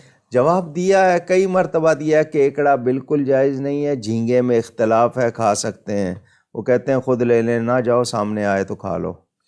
جھینگے میں اختلاف صرف اس لیے کہ اس کے بارے میں شبہ کیا گیا کہ کیا یہ مچھلی ہے، لیکن کیکڑا چونکہ پانی سے نکل کے زندہ رہتا ہے اور وہ مچھلی کی قسم نہیں ہے، وہ جائز نہیں ہے، نہ لابسٹر نہ کیکڑا۔ کچھ لوگ کہتے ہیں جی اس کا سوپ پئیں پھیپھڑوں کے لیے اچھا ہے، تو آپ سن لیں، جائز نہیں ہے، حرام چیز سے علاج نہ کریں، علاج کرنا بھی ہے تو حلال چیز سے کریں۔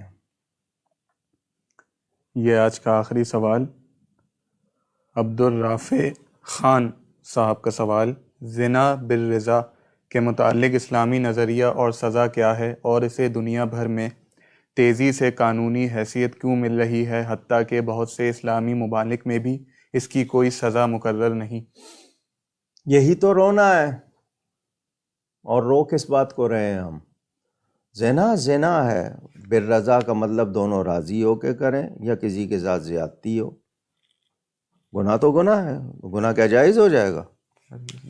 کل کو کہیں گے کہ جی شراب اگر کوئی خوشی سے پی رہا ہے تو زبردستی جو ہے وہ ناجائز ہے، خوشی سے پی رہا ہے تو جائز. کیسی باتیں ہیں معاذ اللہ. یہ جو اسلامی ممالک کہلا رہے ہیں نا، کاش اسلامی ہو جائیں، غیرت ایمانی کے تقاضے کے مطابق ہو جائیں، شریعت و سنت کے مطابق ہو جائیں. ہم سب بھی اسلام پسند ہونا اور بات ہے، اسلام پابند ہونا اور بات. ہم کو اسلام کا پابند ہونا ہے.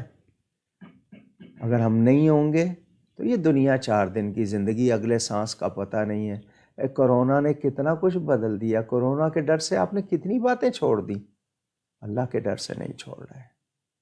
سوچئے گا، یہ اسلامی ملک کہلانے والے اگر ان میں اسلام کا عملی نفاذ ہو اور یہ نمونہ بن جائیں، دوسروں کو بھی پتہ چلے مسلمان ہوتے کیا ہیں.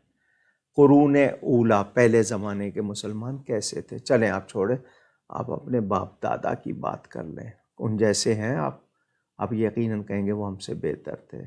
تو اندازہ کیجئے یہ 100 سال، اور پاکستان بنے ہوئے 74 سال ہوئے ہیں. ہم نے کیا کچھ دیکھا، خواتین کا کیا حال دیکھا، لوگوں کا کیا حال دیکھا. اتنی تبدیلی، اور وہ خرابی میں، اچھائی میں نہیں، خرابی میں.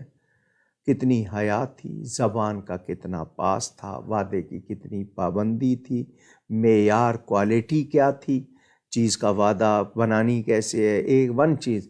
اور اب ہر جگہ دھوکا، ہر جگہ دھوکا، ہر جگہ دھوکا. اور دینے والے کون ہیں؟ مسلمان. 2 پیسے کے لیے وعدہ کیا ہے کہ جی یہ چیز دوں گا، دے کچھ اور رہے ہیں، اور بعد میں آگے جی اس میں بہترین یہی ہے، یوں ہے، وہاں ہے. مجھے روز واسطہ پڑتا ہے مسجد کے لیے. والد صاحب قبلہ کا مزار شریف جو اندر کے تعویذ تھے نا وہ بنوا رہا ہوں آج کل. اور شریف سے پہلے پتھر جن سے وعدہ ہوا اتنا دیں گے جی، ایسا دیں گے، لیکن رزلٹ نہیں ملا. اب کیا کریں؟ اسی طرح وعدہ جی صبح 9 بجے انشاءاللہ میں آؤں گا، 11 بجے تک پتہ ہی نہیں ہے، کوالٹی کا نہیں پتہ. نہیں جی ہم نے تو یہ نہیں کہا تھا، ہم نے تو یوں کہا تھا. اپنی بات یاد نہیں رہی، اب ہر ایک کی بات ریکارڈ کر کے سنائیں اس کو. جو زبان، جو معیار، جو چیز، تو ہماری یہ وہ چیزیں نہیں رہیں. آپ سودا کرتے ہیں، سیمپل دکھایا جاتا ہے. مسجد میں صحن میں پتھر لگا تھا یہیں ماربل مارکیٹ کے ایک صاحب کو. وہ کیا سمجھتے ہیں انہوں نے اگر دھوکہ دیا ہے تو دنیا کے 4 دن نکال لیں گے. جو سیمپل لائے تھے پتھر ویسا نہیں دیا، مسجد کے صحن میں لگا. حاجی ابراہیم کریم صاحب نے ساؤتھ افریقہ سے اس کی رقم ادا کی تھی، 1 کروڑ روپے کا پتھر، وہ حرم کی نسبت سے لگایا تھا. لیکن لگانے والے، اچھا میں نے کہا اس کو لگانے والے کو جو اس پہ نقش، ان کو جا کے کہہ رہے ہیں کہ جی نہیں میرا مال چلاؤ. ہم نے کہا تھا جس پہ دھبا ہو وہ روک لینا، وہ دوسرے کہہ رہے ہیں نہیں چلاؤ. تو یہ دنیا میں تو 2 دن آپ نکال لیں گے. آپ نے مسجد کے ساتھ دھوکہ کیا، کیا ہوگا؟ اسی طرح مسلمان کے ساتھ کر رہا ہے. یہ دال دکھائی بڑی صاف ستھری، جب آرڈر دیا گیا آیا مال تو آدھا کچرا. یہ ہم ہی کر رہے ہیں نا، یہ ہم ہی کر رہے ہیں نا مسلمان کہلانے والے. دودھ میں کیا ملا رہے ہیں؟ گائے بھینسوں کو انجیکشن لگا رہے ہیں. کیسا دودھ مل رہا ہے؟ جعلی انڈے. مرغی، یہ جس کو برائلر مرغی آپ کہتے ہیں، پولٹری فارم، ان کی فیڈ کیا ہے؟ آپ نے کبھی سونگھی ہے؟ دیکھا آپ نے کیا ہے؟ یہ ہمیں غذائیں کیسی کھلائی جا رہی ہیں. ڈاکٹرز کیا کر رہے ہیں؟ ڈاکو بنے ہوئے ہیں. جو خیراتی ہسپتال تھے وہ سب سے زیادہ اس وقت مارکیٹنگ کر رہے ہیں، کمرشلائز ہوئے ہیں. مریض کو کیسے مارنا ہے، ایسے آخری قطرے تک جب دیکھا اس کی جیب خالی ہو گئی ہے تو نکال دیا. اس وقت تک جناب ٹالتے رہے، مرض نکالتے رہے. ایک لیبارٹری کا ٹیسٹ نہیں جی فلاں لیبارٹری سے کراؤ. یہ ہم مسلمان ہیں نا جی. گورنمنٹ آ کے صفائی کرے. بھائی اب آپ کے لیے کسی نے واٹر ڈسپینسر لگایا ہے کہ آپ کو پانی پینے کا مل جائے، آپ وہاں پر اس سے جناب جا کے کپڑے دھو لیں اپنے، جناب وہاں پہ دوسرے کام کرنے لگ جائیں. ہمیں بھی تو مینر سیکھنے پڑیں. کچرا کس طرح پھینکنا ہے، کہاں پھینکنا ہے، کیا ہم نے اپنا رہن سہن رکھنا ہے. نہیں، اچھا جی، کورونا کے لیے لاؤنج میں ہو تو فاصلے سے بیٹھو، جہاز کی سیٹوں پہ اکٹھے بیٹھو، کیونکہ وہاں پیسوں کا مسئلہ ہے۔ یہ ہمارے معیار کیا ہے؟ کیا ہو گیا ہے ہمیں؟ تو ہم واقعی اگر مسلمان بن جائیں اور واقعی تمام اسلامی ممالک کے لوگ صحیح نمونہ بن جائیں تو ہمارے مسائل نہیں حل ہو جائیں گے۔ ہم صرف دوسرے پہ، خود پہ کوئی توجہ نہیں۔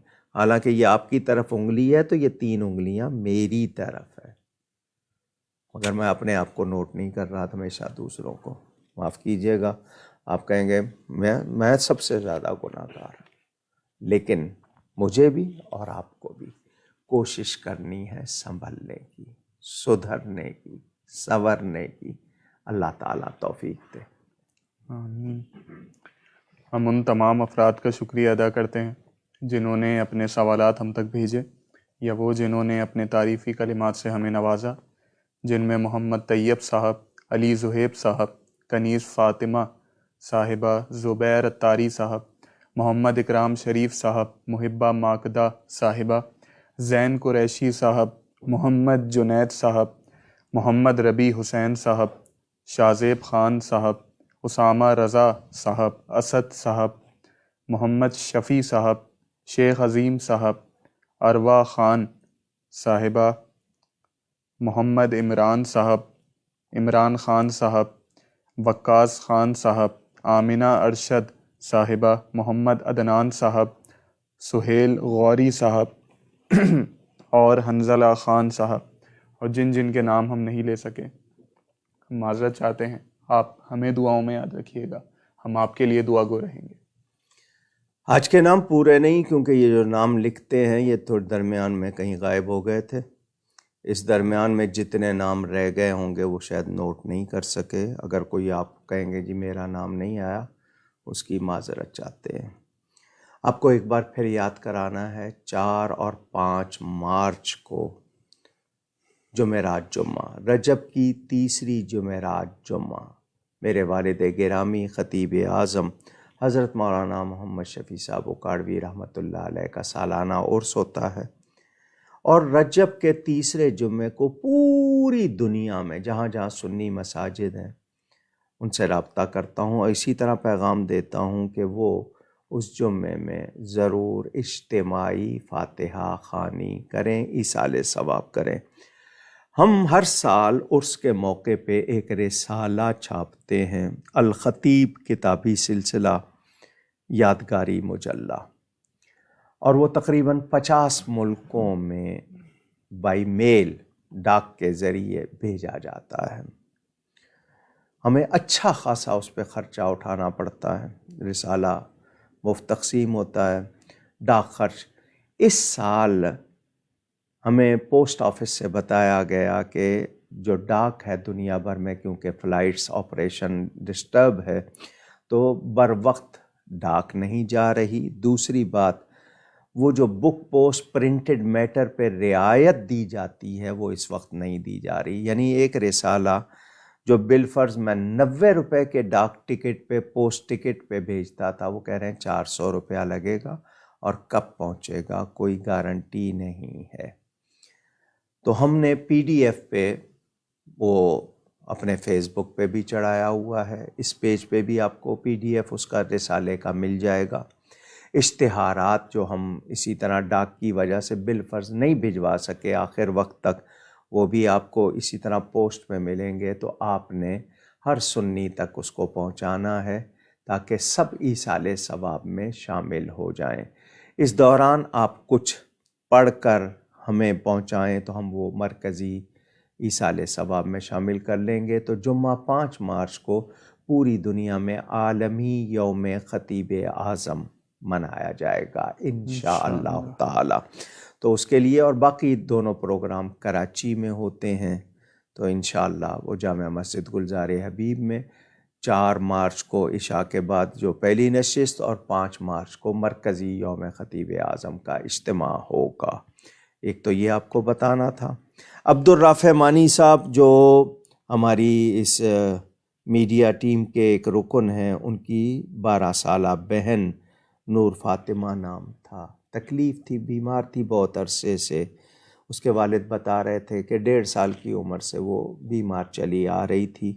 گھر والوں نے بہت کوشش کی مگر اللہ کی رضا وہ انتقال کر گئی. مفتی محمد عمر فاروق سعیدی صاحب وہ انتقال کر گئے.